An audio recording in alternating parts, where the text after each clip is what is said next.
Good morning, ladies and gentlemen. Welcome back to the Shadow and Sun Show, and welcome back to Second Breakfast, the Wednesday Hump Day edition. How's everybody out there in TV land doing? It's an absolutely gorgeous Southern California morning. It's about 75 degrees, a slight breeze coming in from, I don't know, but it's absolutely glorious. Already feels like summer back in Huntington Beach, even though I'm up here in the high desert. You ever get that feeling or that smell in the air that reminds you of a different place or a different time? I definitely got that going on outside. And I know if I were to go back downstairs right now, it's probably gone, like dust in the wind, whatever. The weather out here is crazy. It, it's probably going to be another 90, 93, 95 day. Yesterday, I thought it was only like 80, 84, 85 when I was mowing the lawn, but it was 94 degrees. And Mr. Bear, how you doing? Welcome to the show. Hey, how you doing? Pretty good, pretty good. No complaints. Loving life, trying to, see the good things, not the bad things, because there's so much of that crap enough to last 100 lifetimes, and I'm not letting it get me down. How about you? Far too much negativity in the world, which is why I posted that video I did about why I do this channel, my channel, why I'm doing all this, because I want to make it clear for people. Some people are out there chasing the dream. They want to be YouTube stars. They want to have this be their income. Well, some do it, most don't. And I already spent my large portion of my life in an industry that was based around some do it, most don't. I'm not picking up a second one. I do this because I enjoy doing it. Same here, man. I say this a lot, and I don't want to sound like Omen with one of his catchphrases, but I never thought I'd be doing this. And if you told me back then I'd be doing this, I'd have called you crazy. But here we are, and what I meant by that comment, you're like, you know, uh, Everything happens for a reason, you fucking hippie. it does. That was It such, really that was does. such a hippie statement, though. I live by it. I absolutely live by it. Between my faith and having lived almost 60 years on this freaking rock, seeing the weird shit go on, and when you stop fighting certain things, it just all falls into place. And what I was really referring to though is all the cool people we've met here. Yes. You know, just unbelievably cool people. There's some ass hats out there, but they're farther and fewer in between. I notice. I think we've put up some sort of force field that's keeping them out for the most part. Well, I think a lot of us have just stopped engaging with them, like at all. So they go hunt their kicks somewhere else. Yeah. Well, there's a few people out there that are still, trying to push that shit, and what they don't realize is the more they uh, highlight those a holes, the more powerful they make them. It's kind of like the old. There's no such thing as bad publicity because people Yeah, will there hate is. watch. People will hate watch. Other Hmm. channels, other people, and that alone feeds their neuroses and their persecution complex, and just validates all the stupid shit they got going on. And if you just don't feed the trash pandas, they go somewhere else, and eventually they uh, die of their own diseases. Well, the hard part is when it's a personal attack against you. Like that's the hard part, right?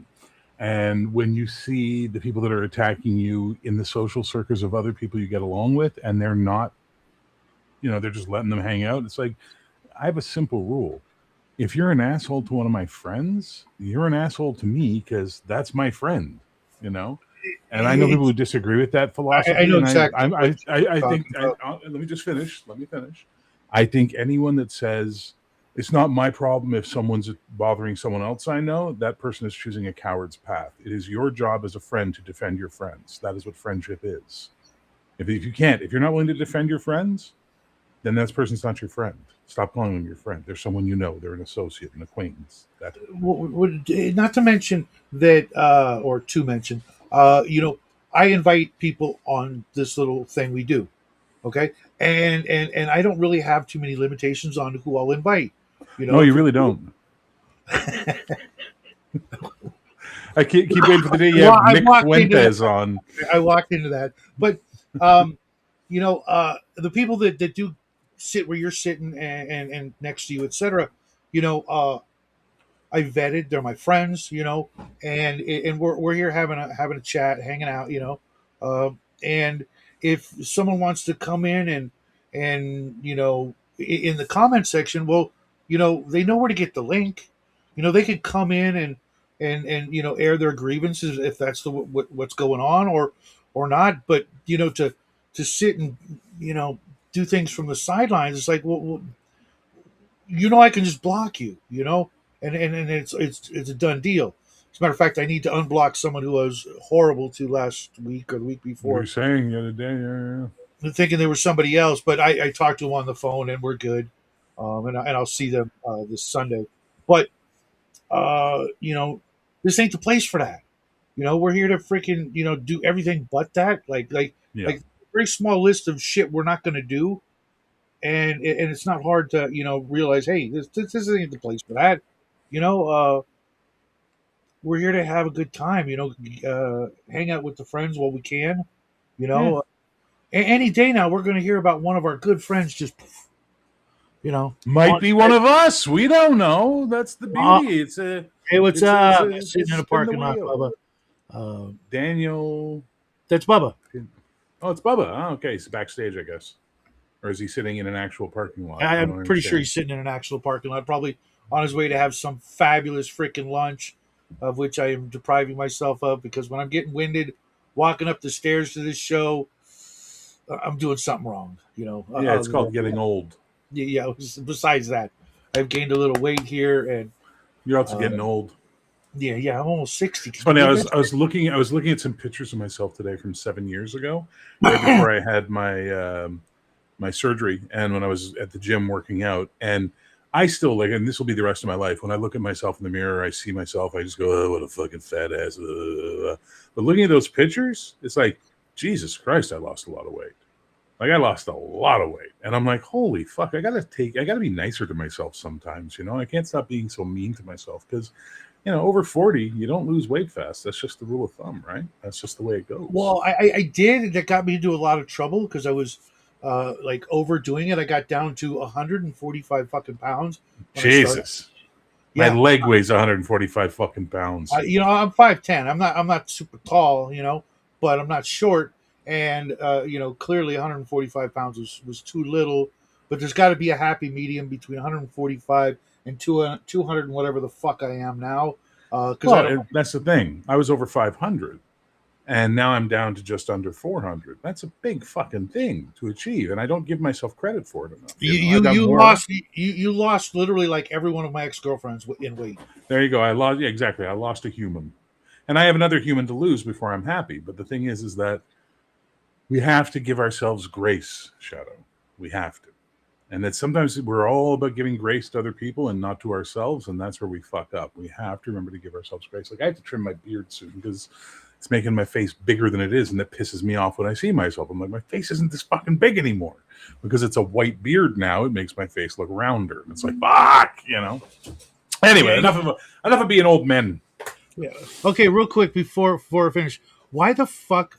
What kind of practical joke was God thinking when He's like, okay, when they get old, their hair on their body is going to change different colors at different times and speeds? Yeah. What the fuck is that? Can we just be If like I, uniform, nope, so when they nope. Look do at my animated art? eyebrows. Look at my eyebrows. This is the color of the hair on my head if I let it grow out, right? It's this color. But my beard is this color. And when I used to have auburn hair, and then my hair, you can still see a bit of the auburn in my eyebrows. My beard went ginger. Like he was like, "What the fuck is going on? Why? Why?" Oh, congratulations on him graduating, sir. Yes. I know what it's like having to get parking spots early in some places, but where I live, it's so underpopulated at times that it's like rarely a problem. And I've always, my old man and my mom, they were in wheelchairs, and they never, ever used the handicap parking, which they totally had every right to do so. Except my mom, when she was drunk, she would absolutely use it. Yeah, that's another story. Um, but my dad said, it's like, what difference does like 50 yards make when we're going to be tooling around inside this grocery store, the shopping center, whatever, back and forth, doing all this walking? What's another 50 feet? Mind you, he wasn't actually walking. He's getting pushed or, rolling himself. But it's like, yeah, people fight over this close parking spot. It's like, the further away you park, the easier it is to find your car. Paul, hook me up with that adrenochrome if you got a line on some there, buddy. Yeah, no thanks. That's Hard nice pass. I know where it comes from. I'll just shoot it straight into my fucking knees. That's what I'll do. Preschool. Oh, okay. You know, Jackie never went to preschool, nor did I. But Or me. there was something about kindergarten though that. Yeah. Oh, I have a strong memory of kindergarten in my head, and it's the only memory of kindergarten I have. Was all of us sitting in a circle, and there was this blonde farmer boy kid sitting next to me. His name was George. That's all I remember. Don't remember much about him after that. Never saw him again. I think his family had to move away because his father worked for the rails. They left eventually. I remember us all sitting in a corner, and this puddle just forming under him, and all of us panicking and running and screaming as he just sat there pissing himself. That's the only memory I have of kindergarten. That's it. I have no memories of grade 1, no memories of grade 2. really? I have all kinds. I mean, that was the year. No. I think it was kindergarten. It might have been first grade, where the helicopter crashed within 75 feet of my school. Yeah, that's different. That's pretty traumatic. That'll imprint itself on your brain. But I also have this long memory of this girl, Kim Takayama. This little Asian, this Japanese girl, absolutely gorgeous. She grew up to be gorgeous. Every year for 7 years, we had the same class together. She never freaking said one word to me ever. No memory of me whatsoever. And I know, I never saw her after elementary school.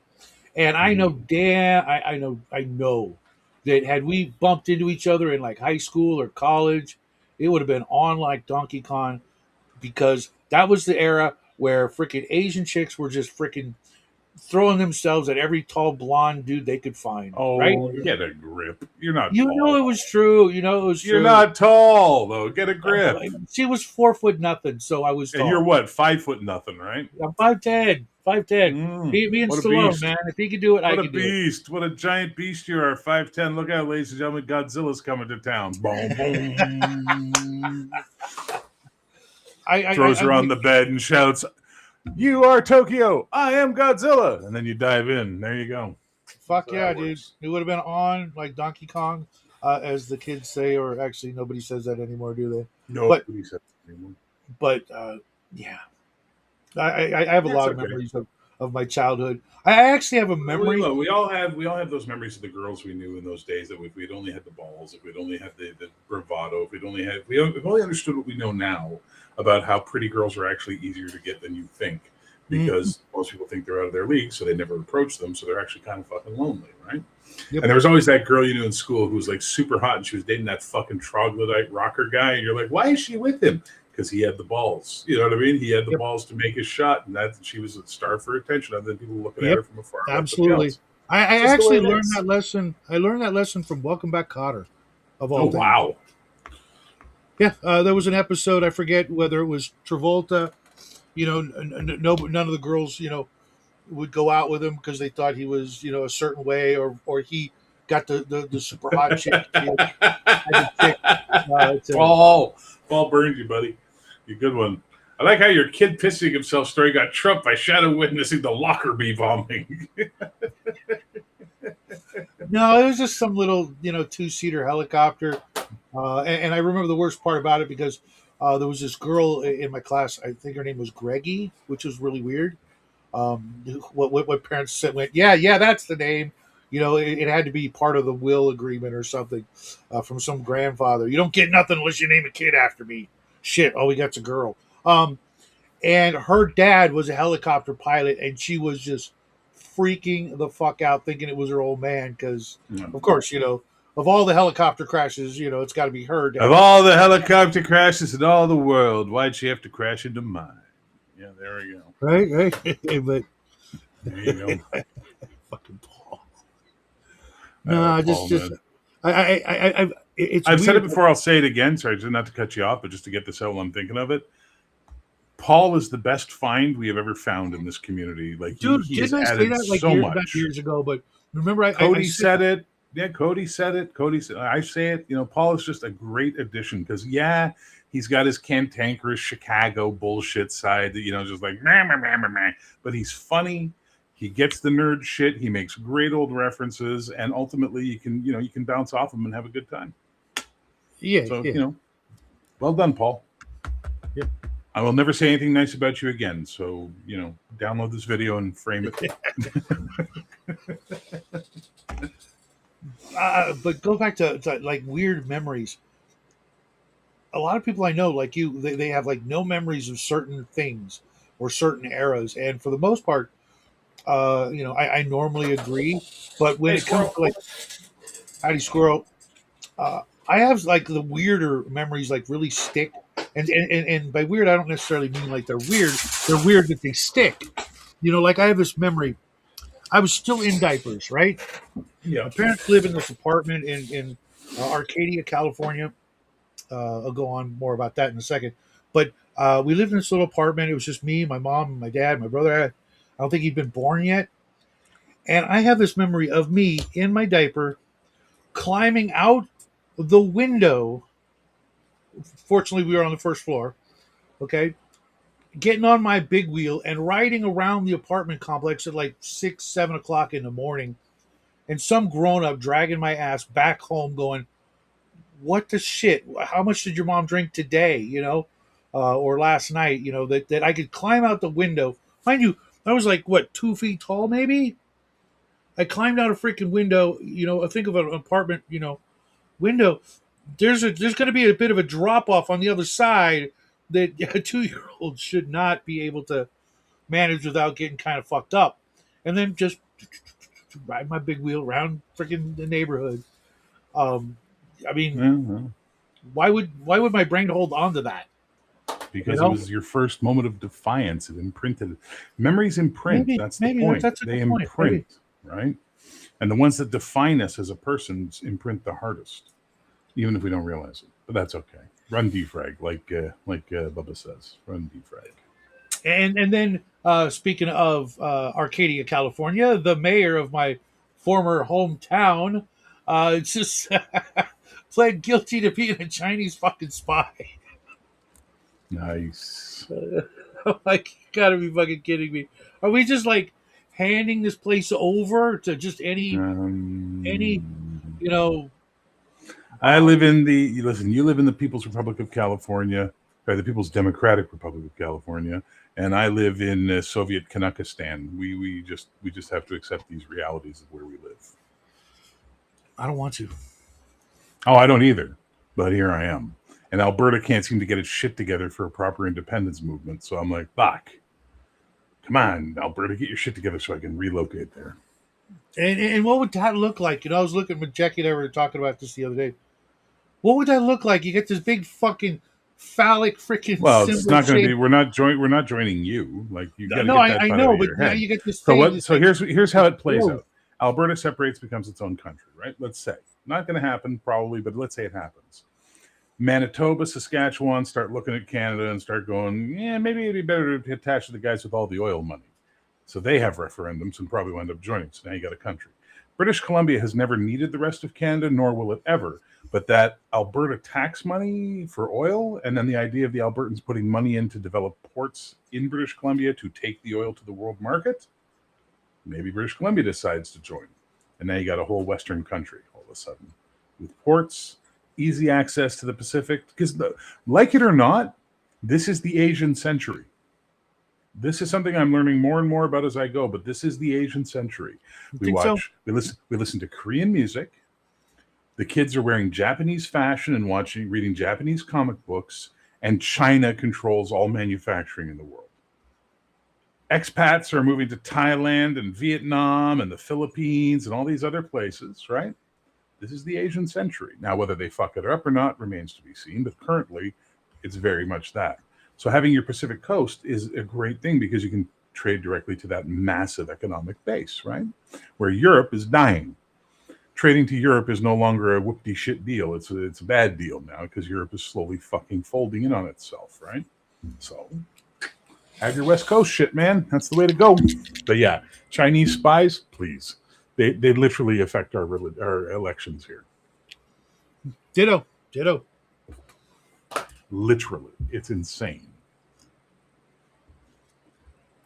But yeah, I want to talk about role playing. That's what I want to talk about. I want to talk about this politics bullshit. So, what are you most excited about right now? Working on my Heroic 5e adaptation because it's really coming together well. Really? Yep. Really well. Like 5e may be a shit fantasy game, and I agree that that. And I've always said class and level superheroes doesn't work, but I'm finding a way to make them work, and it makes me happy. But it is an excellent engine for superheroics. Very good engine for superheroics. I've never read it. Never. I think I played one 5e game that Connell ran. I think. Well, that was your first mistake. Right. But I've just, for the longest time, me and Wizards of the Coast just. Oh, I don't fuck Wizards of the Coast. I don't give a fuck about Wizards of the Coast. I just like the core engine. If I have to miss out on the one good thing they did, I'm okay with that. Sometimes sacrifice has to be made. And, like I said a while back, my channel's kind of like the Island of Misfit Toys. Not just people, but games. Where else are you going to hear about, the game that shall not be mentioned because it uses no dice? Or Arduin. Where else are you going to hear about Arduin? Nowhere but here. Well, you actually will hear about that, and a lot of people do talk about it, but maybe just not in your particular travels do you hear about it. Sure. But we talk about chill. We talk about so many games that are probably, if they're lucky, they've got 10 people playing them right now, this month, this week, whatever. But they weren't broken when they came out, or maybe they were, but they were still fun. There are still more people playing Mario, the first edition, the very first version of Mario Brothers. More people playing that than are playing any 10 role playing games I want to play right now. You know what I mean? And if no one's going to play them, then why are they so expensive to pick up? And why can't I just have all the copies of them? There you go. It's amazing how you answered your own question with your rampant capitalism in that statement. Why can't I have all the copies of them? If nobody wants them, I'll store them, and then I can reintroduce them to people. Back in that day of like Gamma World First Edition, Boot Hill, Top Secret, Metamorphosis Alpha, things like that. The original Wild West of the hobby. There were scores, if not hundreds, of freaking weird games just popping up everywhere. And I know they're still doing that to some extent. You can go on drive through and just look through hours and hours worth of just going through the lists of weird shit that's out there. But I don't want to see them end up in a landfill. I agree with you on that. I know you've got to have a couple of those stinkers in your shelves there. As long as I can take all my feats in the Eldritch Blast equivalent, I'm all good. Maybe multi-class into Hulk or Superman to bump up my hit points and fort saves. There you go. I've been looking for that game. I have actually been looking for that one. Yeah, I'll trade you for a chill. The only thing that's stopping me from buying a copy of that game is finding a copy of that game. It's amazing how I can find all the modules or supplements for that game, but I can't find the actual freaking game. I don't understand that, but I'll get a copy one of these days. and I'll find you either my copy of Chill or Reasonable Facsimile, because I know you'd freaking one Halloween would roll around and you'd be like, all right, this is what we're doing. We're fucking playing Chill. Absolutely. It was such a fun game, and I totally agree. I if I never heard another word about Cthulhu and all that crap ever again, I'd be okay. It wouldn't ruin my life. I appreciate everything he did, etc. But everybody else ruined it for me. His absolutely depressing outlook. I mean, there is so many great things out there to get pumped for, but to get excited about getting depressed just isn't. It's not going to happen. I can't do that. It just there's way too many better things to do with my time. This house will be the last repository for oddball RPGs. Yeah, there you go.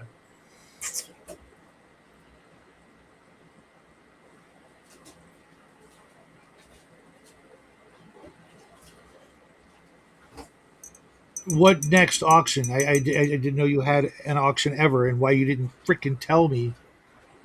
I thought we were friends, man. That had made your life easier. Just like, okay, I'll take all of it, and just let me know where to send you a check or money order.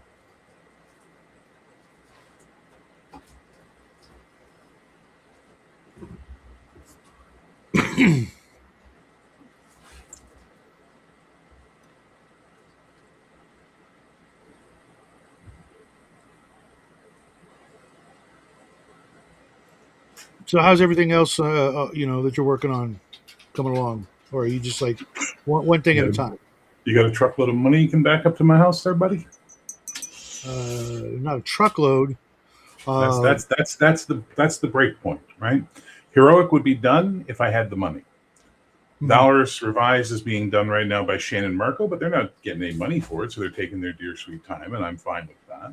Well, Here we played Damnation, role playing in the Occult West last night, and that was a lot of fun. It works really nicely. StarQuest is done as I can get it done. Now I got to sit down to lay it out and all that shit. mhm. Oh yeah, and I still need the combat rules docs, Starship combat rules docs working on. Everything else is on hold, and Heroic 5e has my attention right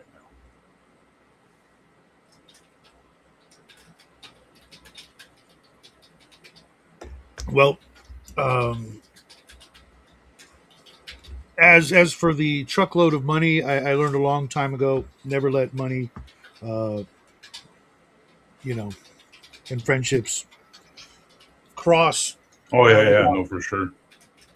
without some very serious protections and trusts and things like that. And I'm kind of a bitch of a taskmaster when it comes to what I get involved with financially. No, yeah, yeah. I hear you. I'm sure you can imagine. I didn't get where I am by being a nice guy. Um, Plus, I know you're going to do it, dude. You Yeah, don't it's need take anybody, time. but and if it takes a little more time than you want, it'll just be that much better. Now it's already taking more time than I wanted, but that's nothing to Sure, do with sure, that. sure. It literally comes like literally, and I'm not even remotely joking when I say this. The only thing stopping us right now is money. If we had the money, this game would be done in 3 months and on the market, and everybody would have their copies and be happy. Mhm. But we don't have the money, so we have to go step by step by step by step, and that's a long, drawn out process. And the Patreon funds a lot of the art purchases and stuff like that, but we run into the same problem where this month, or yeah, so far this month, I've picked up 2 new patrons, yay! But I lost 3. Like it's like it's just this I know cycle, that this feeling. churn. I Uh, like with subs, like we'll go up and then we'll get freaking shot right back down to a certain Yeah. point. Then we'll go up past that point and then down, up and down, up and down. One of my favorite YouTubers out there, Salty Cracker. I know you're not a fan, but he's been fighting. He'll lose like 500 subs, like literally every single day. He says, and he gets them back, but every day he loses like 500. I'm like, oh, that would be so, oh god. I mean, I can't even imagine what that feels like. Uh, even at his level, that's like what 500 people just suddenly decided, "Fuck you." We know that isn't the case. That's just the Hmm. way the machine works. But even with when one person, bounces, I'm like, oh man, why? What did I do wrong? Did I say something that pissed you off? And come tell me. We're all grown ups here. Daniel Sure. says, it's so pleasant outside. Probably going to get lost after this is done, at least until I have to pick up another grandkid. I'm not sure what you mean by lost, and I hope it's a temporary thing. Because I was reading this game right here, which I know nobody will have any interest in because it's kids on bikes, but it's not kids on bikes. It's better, and just the way uh, it's written, and all these like subtle little weird breaks in reality and things like that. It just I'm saying that because Bubba was saying something about as he's getting older and things are happening, certain things are you know easier to forget or less noticeable, and that whole idea of losing, like Alzheimer's, if that rears its ugly head, oh my god, that's like, what's the fucking point, you know? I agree.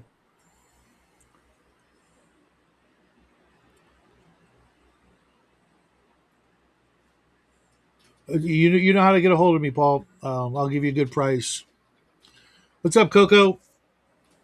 And real quick out there, for any of you guys who are listening, and you got something in the mail, uh, just let me know. You don't have to do anything special. I just want to know that it got there safely. You don't need to do anything. Like someone asked, should I do an unboxing? I'm like, if you want, but just say thanks, and I'm happy. And that it got there safe. That's my biggest worry with buying and selling things is the it's showing up damaged or not showing up at all. And I'm not really sure which one I hate more. I you remember the Bob Newhart show? Yep. You remember the A and Z bookends? No. Okay. In his office, he had the ceramic letter A and letter Z as bookends. And the reason that was significant, which most people, were like, well, what the fuck are you talking about? Was because that mold for those two bookmarks was very prevalent in every long term psychiatric institution. I know this because my mom was upstanding member at one of them for at least a year and a half, 2 years. And while she was there, she made my dad a set of those bookends. And it was kind of like a joke, because we had all watched that show. And here she was now in one of those places, because Bob Newhart was a psychiatrist, I believe. And, Yes. uh, so he had the bookends. And then suddenly one day we go to visit her and she goes and gives my dad the bookends. And we all got a little chuckle out of that. It's like, who saw that coming? And over the years, I tried to hang on to him, and trust me, I'm going somewhere with this. And I looked on eBay and I found a couple of them, but most of them were, since you made them in a ceramics class, how you made them could vary. You could paint them up in different ways. I was looking for just the classic, stark, shiny white, and I finally found uh, a set. Bought them. I got them in the mail, and not only were they not white, they were blue, baby blue. Um, but apparently, the picture they took made them look white to me. At least, my brain's like, "Hey, I found them," and they arrived broken. After all that, only to get the thing, and eventually I found uh, a set, but it's like shit. I've been looking and looking and looking and looking. And finally, the first glimmer of hope, I get a pile of garbage in the mail. Mhm. Bikes and their kids. It's an avant-garde game where you can play a Huffy or a Swin in the 80s. No, no, no. That's too close to Wheelie and the Chopper Bunch, and that will get you fucking banned from my show. Uh, That was Wheelie in the Chopper what the Bunch. hell were they thinking? I mean, tell me you're doing drugs without telling me you're doing drugs. I got this idea for this kids cartoon.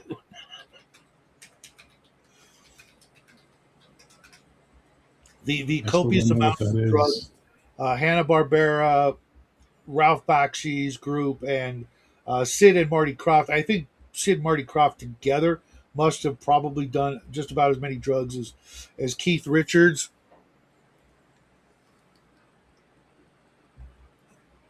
Sigmund and the Sea Monster? Are you kidding me? Seriously? What the? Some of those shows were just like, Dr. Shrinker. Dr. oh, Shrinker. He's a that's madman one. with an evil plan. That's one that like nobody ever remembers. I'm like, remember Doctor Shrinker? And they're like, what? Yeah, Doctor Shrinker. Remember And the hat cars? The guy driving the top hat car? Lidsville. That was fucked up. Hmm. And every one of those shows had to have some incredibly flamboyantly gay guy as one of the characters in every one of those shows, one way or another. Just like Cartman, like the reverse Cartman, make it gay and lame.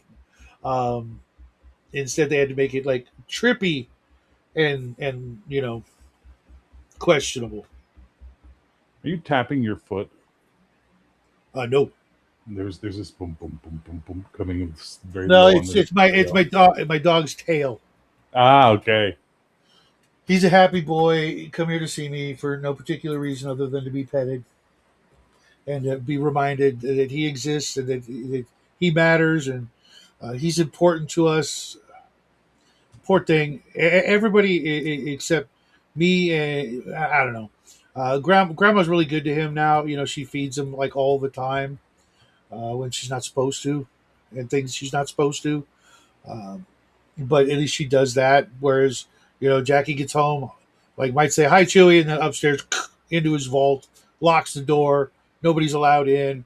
His mom, or yeah, Jackie's mom, not Chewie's mom, she won't actually pet him. She does this like fake pet thing, like he's so contaminated with filth and disease that she's just like, it's like, do you have any idea how much that dog loves you? And that's what you do. You fake pet him. It's like, hi, Chewy, and never actually make physical contact. It's like, and every day he keeps trying. He's like, one of these days she's going to pet me. One of these days. He's And on 15 that fucking day, years old. he will explode with joy. But at least he died happy. Mommy, what's made by Marching Marching Powder powders. Studios? I remember the Well, first time I heard that expression, Bolivian marching powder. well, I heard it was Peruvian marching powder, but yeah. I was like, oh my God, that is so good. The Devil's Dandruff. That's the other one I remember hearing. I was like, what the fuck? Yeah, that's just that's nasty sounding, but appropriate. The shit is, you know, All it took for me to never want to do coke was be around some people on coke, and I was like, "Wow, this doesn't look like fun at all. It just looks like it turns you into a giant asshole." Okay, I'm gonna stay away from that one.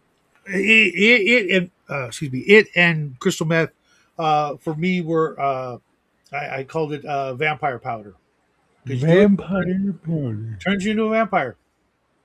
Yeah, Hmm. you sleep during the day. You're up all night, sucking the blood out of anybody you can get. Ripping them off and scamming them and stealing car stereos and all that crap.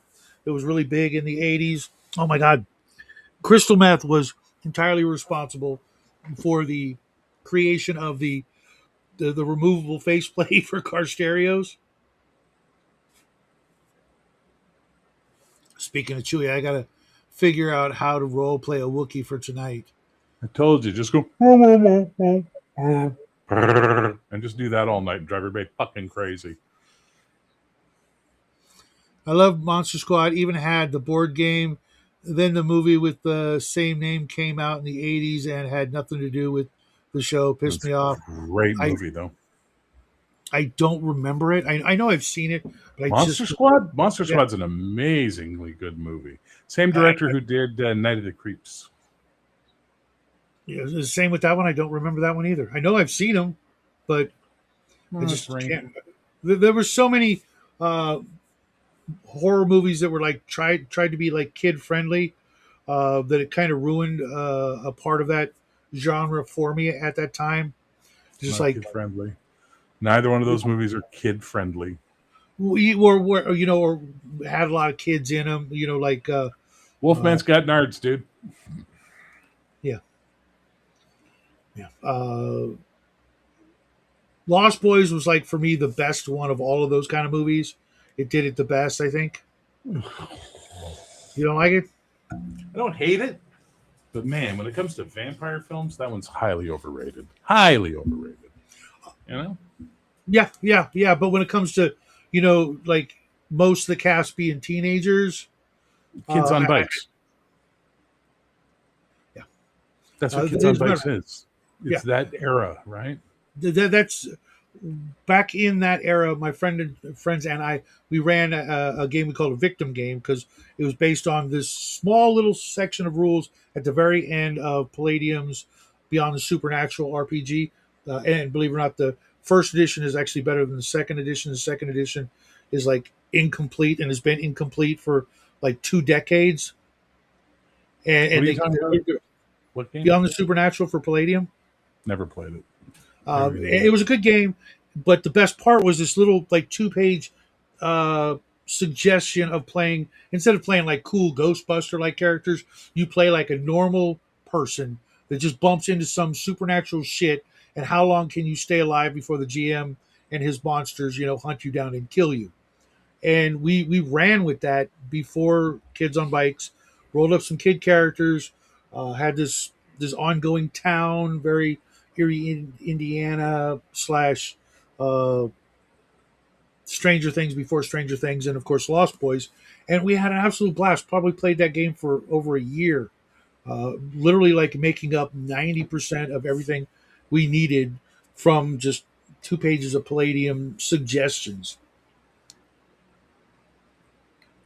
I will put that on my current napkin of things to do because I can't find any of my damn freaking index cards. I have like a stack. Let's see. Take a shower, wipe my ass, watch Monster Squad.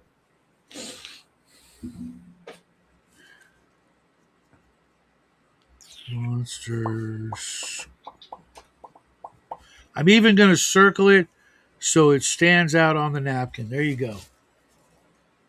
See that? Watch Monster Squad. Yeah, I think the boy must have come in here and swiped my index cards because I don't know where they are. The show had the actor who later played Gopher on Love Boat. He and Dracula, Frankenstein, and Wolfman fought crime and other monsters. Okay. Watch the behind the scenes where Peter Mayhew screamed his lines at Harrison through all the prosthetics, then have some bear dog noises to play in between sentences. Okay. As a bear, I would happily provide those recordings for you, but it would be bear noises. It'd be like, "What the fuck's wrong with you? Shut up!" It is your fault. You cheap bastard. It's not my fault. I love that line. It is your fault, you fucktard. Doesn't matter, does it? Fix it. What you should have played was an astromech, so you could have just gone beep boop bop boop fuck you all night and just had a blast. And if you could do it sounding like Helper, all the better.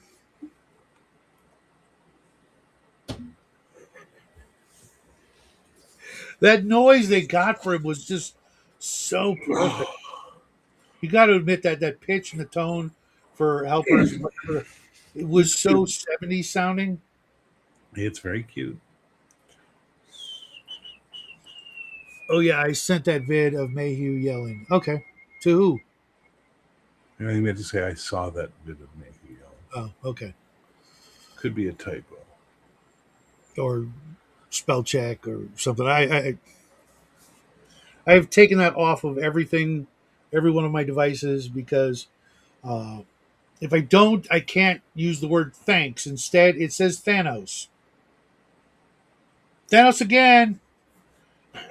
Like, well, how do you, you know, how do you? I clearly say thanks more than I say Thanos on a Thanos daily for basis, subscribing. right? It's like you're fucking retarded. We never have to worry about AI taking over, as long as that's still a thing.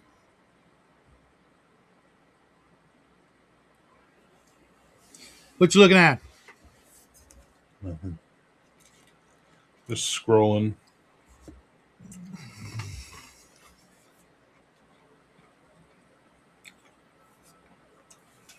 Well, don't do that. If you're not actually looking for something, it's a nickname Shadwell. Hey, what's up, Mark? Shadwell. Knowledge. Knowledge is what brings us together today. I love that Shadwell. fucking movie. I love that fucking movie. Play Twiggy Bitty Bitty Bitty Bitty Bitty. Bitty, bitty, bitty, bitty. Nice going, Buck. That's the hard part of playing Tweakies. Every now and then you got to throw in a Mel Blanc line. Yeah, I'm really glad I picked that up and went through that. That was a lot better than I remembered. The Buck Rogers show? Yep. Season 2 is just unwatchable. It's fun, but it's unwatchable. My favorite part of season 1 is how nobody can do anything until Buck tells them how to do it because they're all too stupid in the future. So my roommate and I were watching, I think he got it for my birthday, and we're watching an episode where suddenly Buck's communicator goes off and it's Dr. Huey, and he's like, "Hello, Buck," and I just went, "I can't figure out how to open a door. Buck, can you tell me how I can open a door, please?" Because that's how the future is portrayed. No one can do anything until Buck brings him his sassy late 70s wisdom. It's like, fuck them off. Still love it, though. Absolutely. It and Galactica. I'm trying to get the boy to watch them Oh, this summer. love Galactica. And it wasn't until I started, I started telling him about some of the ideology that was clearly behind. No, Mormonism. Yeah, uh, but the symbolism, the actual symbols spread throughout are highly questionable. Why they What? would be there Like what? at what? You remember that big uh, like coffer, that like case? I think it was like it was green or it glowed or something. It was like this little treasure box about this big with stuff on the outside of it. One of the episodes. You don't remember that? There was like something special in it.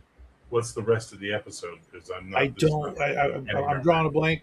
I just remember the box, and there was this big, a Jewish Star of David right on the front of the box, and I'm like, yeah, yeah. I don't think that's Battlestar Galactica you're remembering. It could have been Buck Rogers, but I'm pretty sure it was Galactica. Pretty sure it's And, not. and Mark, I absolutely agree.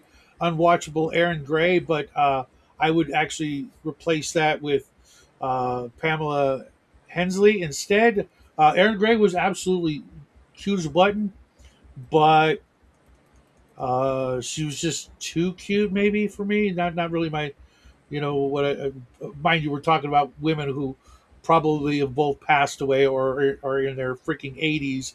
Um, but yeah, she was, and they had their chance. She, what the hell was she waiting for, right? What? Chance to what? To hook up with Buck. You know, she's more than anybody else. You know, Wilma Daring, if she wanted that, she could have just freaking, made it Yeah, happen. they Just were trying. They were trying to make the show not about that. That was the Mhm. idea. It was to make the show not about this.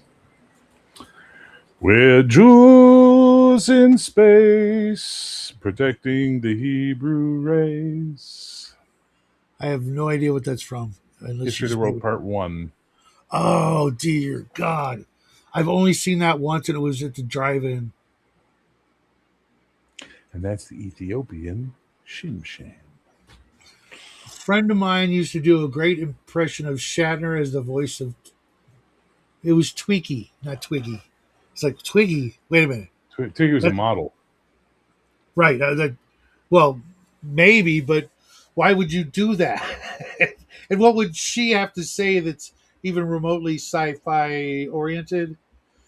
You I'm still trying to know, imagine Shatner as Tweaky. Bitty, bitty, bitty, bitty. Nice going, Buck. Like, Jesus Christ, that would be that insane. would have been. I don't know if it would have been funnier, but it would definitely be hysterical. I want to see Shatner do Norman, the depressed robot, on Hitchhiker's Guide. Do what? Melvin, the depressed robot from Hitchhiker's Guide to the Galaxy. Your voice is like hard to hear. Life, don't talk to me about life. You know, the depressed robot from Oh, Hitchhikers. I want to see okay. I Shatner only doing saw that. that once. Didn't like it. Yeah, well, read the book.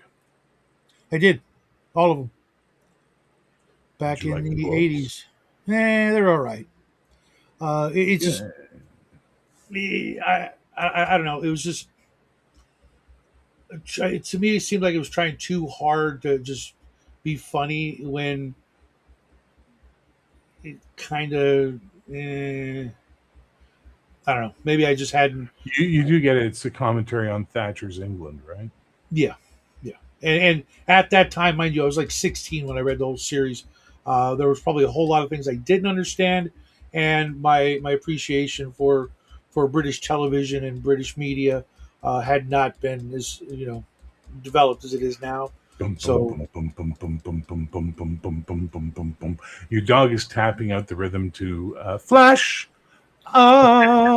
savior of the universe. anyway, That's okay. It's funny. Boom, boom, boom, boom, boom, boom, boom, boom, boom, boom, boom, boom, boom. It's really I'm interesting. speaking of Flash, I'm getting ready to start reading the old comic strips of that to get some inspiration for my space opera game that I want to run this year. I was watching some videos on that and the cartoon series that I never actually watched, which Mhm. I hear was really good. Oh, But oh my God, what was the studio that produced that? Oh my God, animation or something.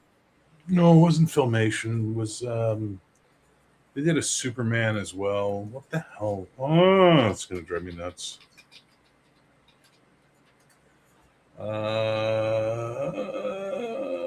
Who did it? 79 to 82. The New Adventures of Flash Gordon. Is that it? Think so.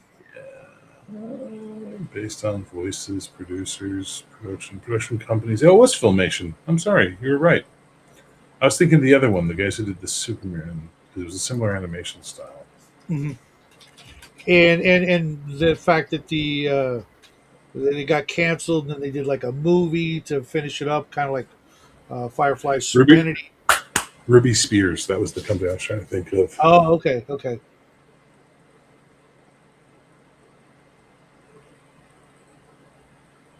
The original Derangement Syndrome. Okay, yeah. See, I I know. wasn't paying I mean, I was 16. You know, 16 through 14 through 16 in that era, and I just wasn't paying attention. It wasn't really easy for us to get any sort of British television. The only reason we actually were able to watch Doctor Who because it was on UHF, and that was always hit or miss whether it would even come in on our TVs.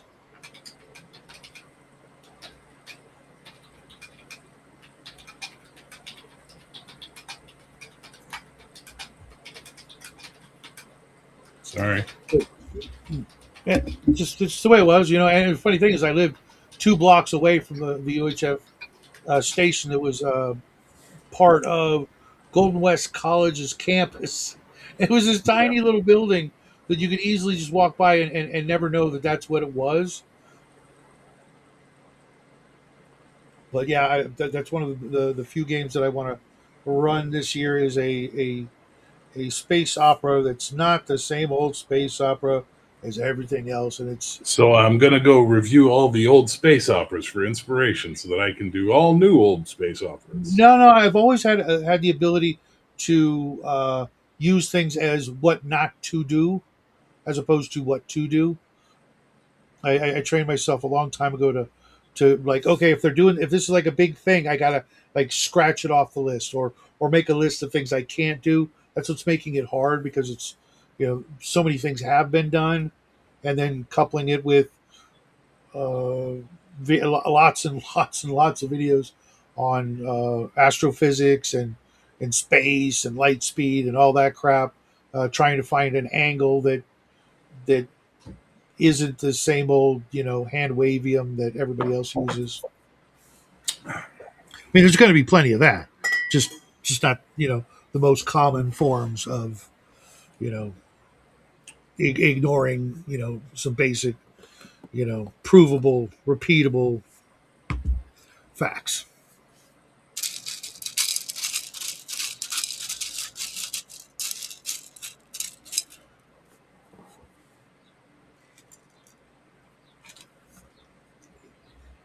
But I was also, excuse me, giving some serious thought to the Info Wars, the role playing game. It's a horrible idea. I think that would be pretty funny. And not only that, but I think if you did it right and you did it live, you could like really like sort of do what sci-fi has always done, like bring up, you know, and make social commentaries about things, you know, guy disguised as science fiction. You know, like Paul with your adrenochrome, you know, uh, throwing that in there, and some of the bigger, you know, conspiracies go down the iceberg again, and like instead of start at the pinnacle of the iceberg with where it's all the things that everybody's heard of, you know, flip it and start with the really deep, dark, ugly, scary shit that we didn't get a chance to talk about because YouTube kept fucking with us. Can you believe that, dude?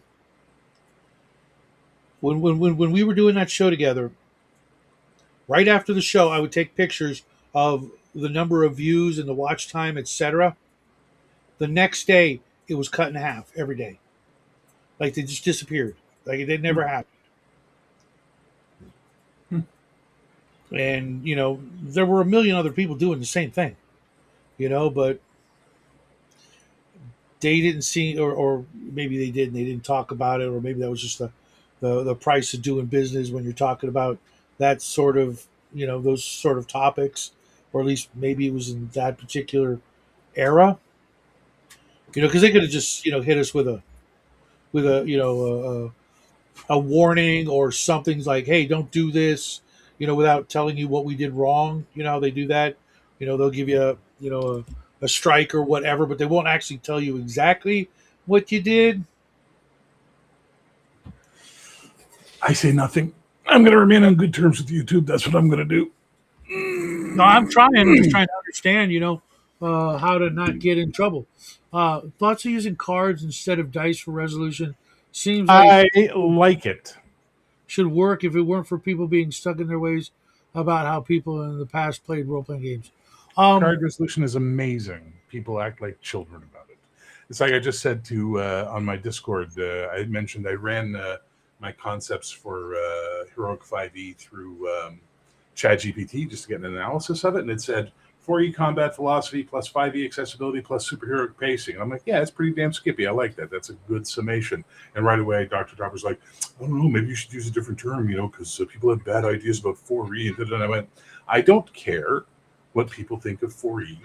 It's a childish reaction, and I don't police myself around childish reactions anymore. So, oh, you want to use cards? I play with dice. Good, fuck you. Don't play my game. That's great. Go play. Go roll your dice. You have a good time. The You don't only need the to get only cards. the only problem I see with cards is you got first off you gotta clarify your own cards or just any old cards. Doesn't matter. Using a card resolution system is much better than dice Okay, because it so like a allows the regular, players to see so what like they can do before so they like do a things. a deck of 52. Sure, why not? Okay, well because there's a big difference between that and having a specialized deck of cards that you have to have printed to play the game. Just That's trying to clarify. neither here nor there, man. You print them up on your fucking your inkjet, cut them up, put them in card sleeves with magic cards as backers, and there you go. You're off to the races.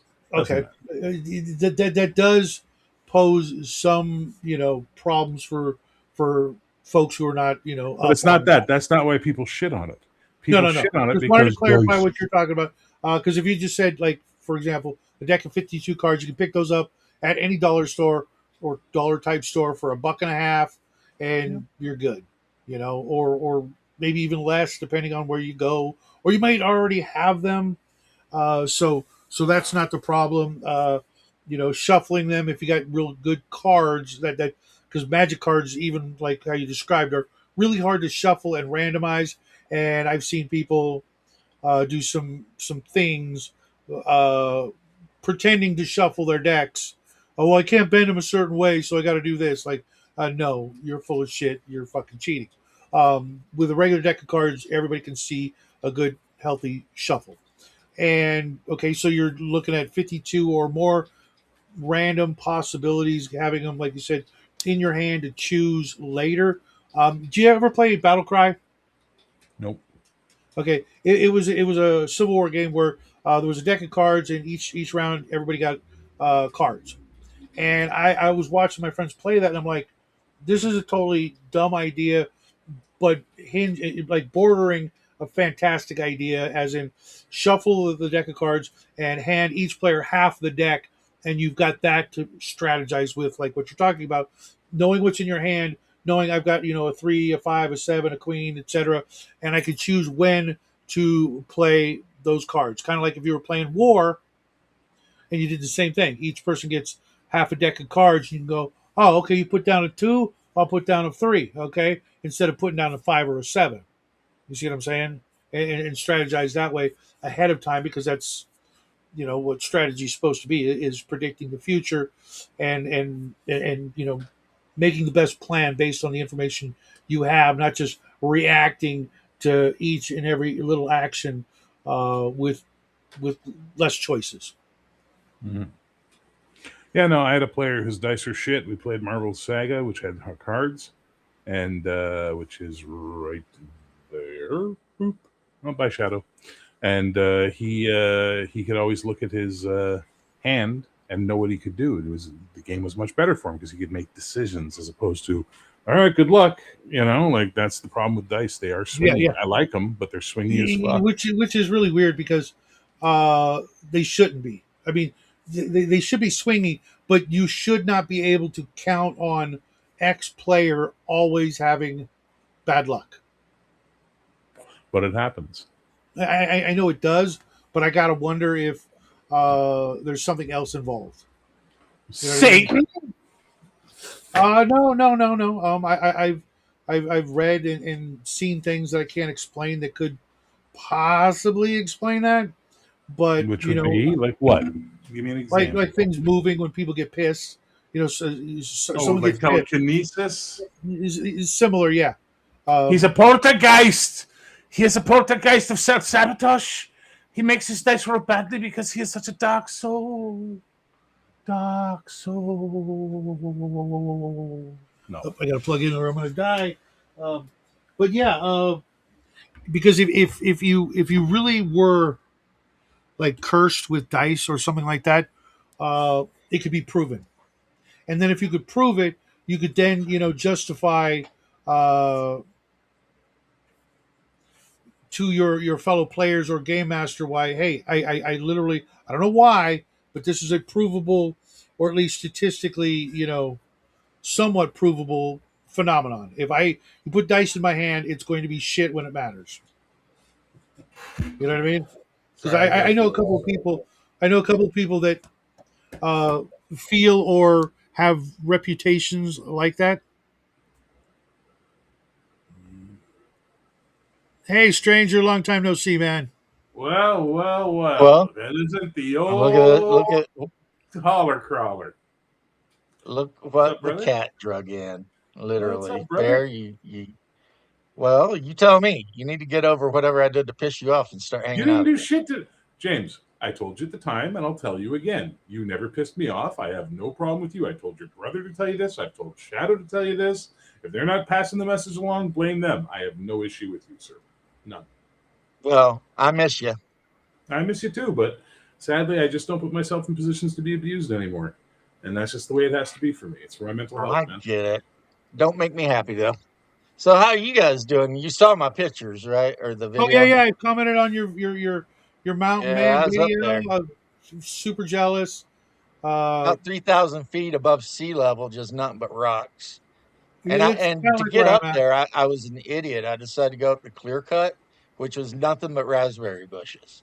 Oh, And I don't know if you know what that is, Shadow, but they're thorns. yep. So I waited about half a mile through thorns to get up there to make that stupid video so that I could then cut across the clear cut into the forest and bounce from tree to tree all the way back down.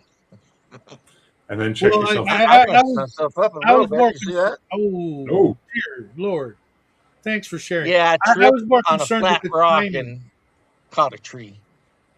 And wow. I was more then by the concerned with the time I got timing, home, I dude. pulled like 4 red spotted ticks off of me. I was gonna say, man, yeah.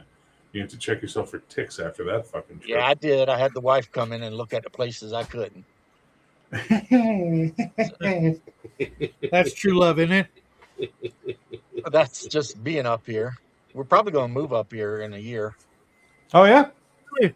Yeah, thinking about it hard. I mean, How's your internet? here it sucks. We're not going to move here specifically. We're going to move somewhere where my wife can actually work because she Right. works remote anyway. But so yeah. How are you guys? I haven't talked to Shadow in a while. I haven't talked to Baron ever.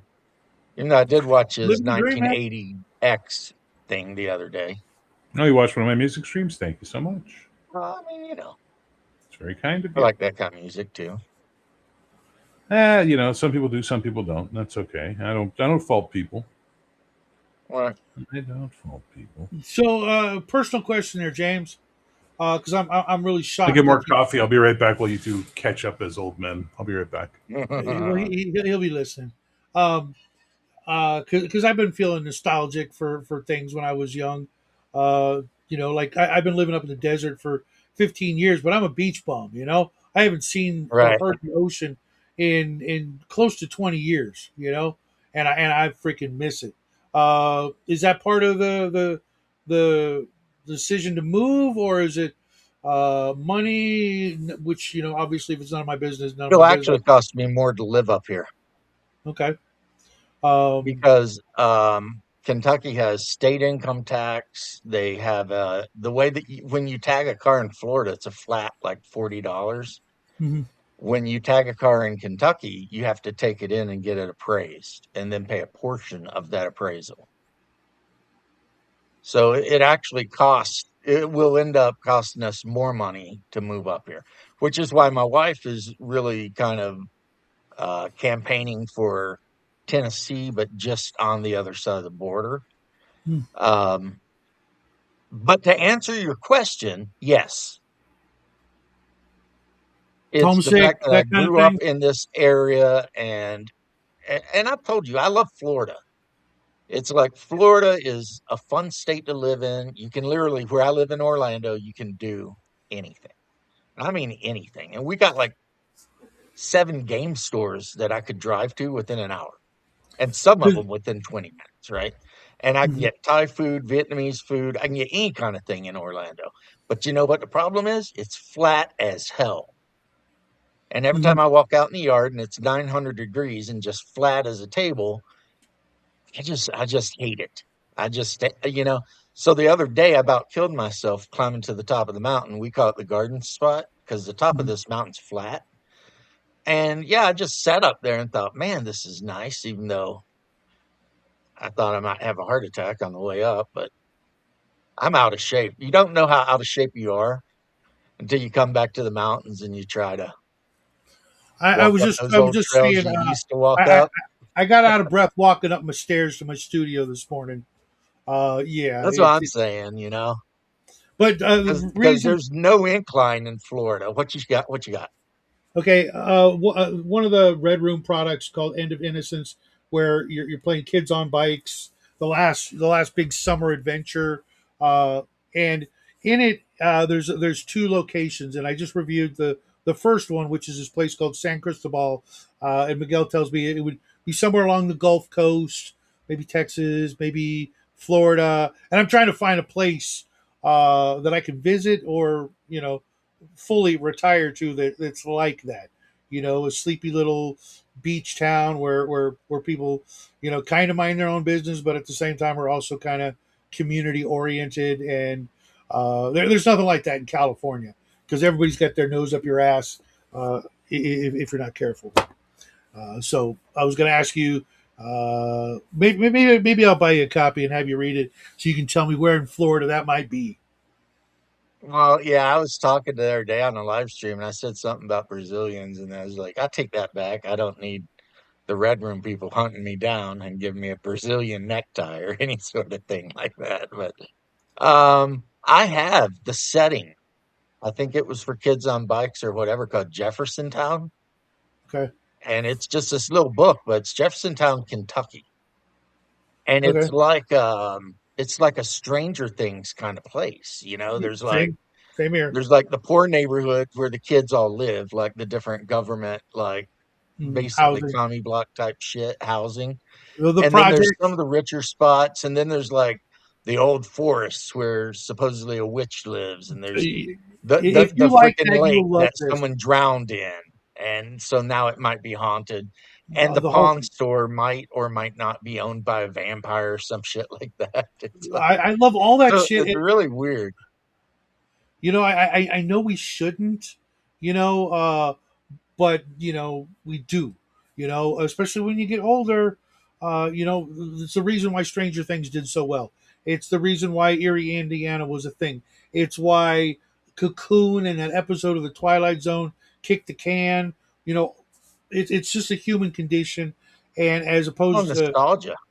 yeah, well, as opposed to like trying to fight it and whatnot, I'm going to lean a little into it, not too much because I still want to do some other things, but you know, uh,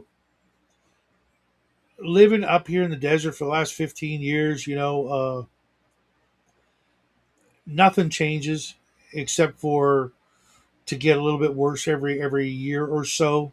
More homeless, more crime, more graffiti, more you know. My niece moved to West Texas and she loves it. Mhm. I That's don't kind of know. what I want. My wife knows the town, but I know it's West Texas, so it's on the whole other side of the state. Do you have the phenomenon where people just decide to randomly dump their furniture in places No, that they shouldn't be doing that? Like we live no, out in I the live in desert, Florida, man. and you can drive by like every like once a month. You'll drive down the street, and somewhere on a street corner, kind of in the middle of nowhere ish, but not really, like a block away from the main streets, you will find someone has dropped a couch or a mattress or a chest of drawers or a recliner because they didn't want to Let me make a phone clarify, call. Shadow. Let me It's clarify one thing, Shadow. hmm, You find that all the time in Kentucky. okay. You'll be driving down the street and you'll see like a broken boat just jammed up in the woods for some reason. So I guess my answer to you is everybody always talks about all the bad things that have to do with living in a police state, but they never talk about the good thing, What about all which the is no good one dumps stuff? shit anywhere. What about all the good Because stuff Great Leader did? let's be honest, Florida is a police state. You F around in Florida, you find out immediately. It's not like these other states where they arrest rioters and let them go. Not in Florida. Like we don't have rioters blocking the streets because legally we can run them over. right? And everybody's packing heat anyway. So, like the Antifa guys, they're not going to come around. You don't see them raising hell in downtown Orlando. Yeah. They would get taken out so quick. So, yeah, you don't F up because we have a huge portion of the population is actually armed police officers and state troopers, and they're everywhere all the time. And if you're speeding a little and you're being a little bit like that, they look the other way totally. But you throw something out the car, your ass is done. There is no You polluting in Florida. If they catch you, you will go to jail for that shit. But see, they'll overlook you doing 15 over the speed limit on 95. That's fine. see, Not see. In my state, you can literally call up waste management and say, "Hey, 3 times a year, I got some big items. I need you to pick them up." And they'll be like, "No problem. We'll be there Tuesday. Just leave it right. outside. If it's got swinging doors that open and close, you got to tape them. If it's a mattress, you got to cover it in plastic because we don't want no fucking cooties or AIDS. Totally understandable. Not a problem. Cooties or AIDS. And they'll come pick it up 3 times a year, and each pickup can be like 3 or 5 big ass items. They don't care. They'll just take it and dump it for you. So Yep, the we got only the same reason, thing. They come by in a big truck with like this big clam thing, yeah, and and they'll they'll they'll, pick you they'll, they'll right up, take put it in the care of back of it. the truck, and on the way And they and go. all I can think is that these a holes that are dumping their shit in my town either don't have trash pickup because they haven't paid their water bill because they're the same thing, and therefore they can't Right. have this big item picked up, or they're fucking retarded or ignorant and don't know that they can just get on the phone, and it's not like they're going to be on hold all day because no one's calling waste management for anything, and just This is the weirdest game the Red Room has ever produced. I gotta say, it's a very strange one.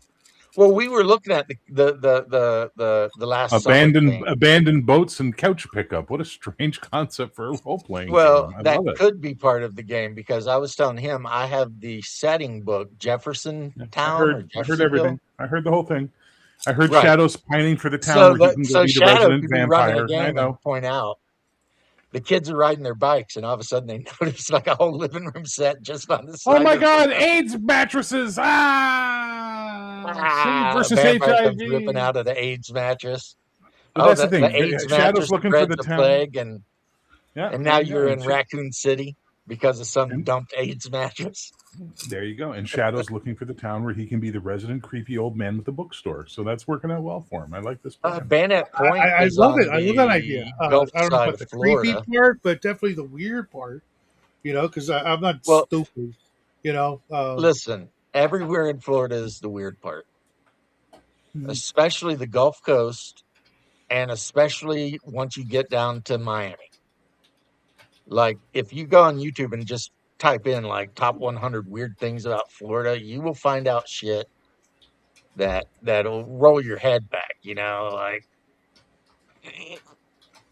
not so much with cryptids and witches like Kentucky, but just weird shit. That makes no sense. But Mhm. it's just it's Florida. It's the way it is. Like that thing I posted in the memes.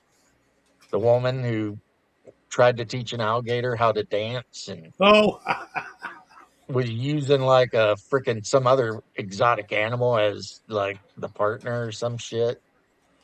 She went to jail for that, by the way, because you're not allowed to break into zoos and harass alligators down there. But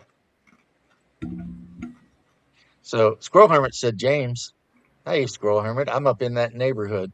And Paul, Battle Cry is Memoir 44. It's all the same. oh, And really? because you had Battle Cry, which was like historic, like French and whatever. And then they added No, another Battle Cry thing to was Battle Civil Cry War. that added like orcs and goblins and shit to it.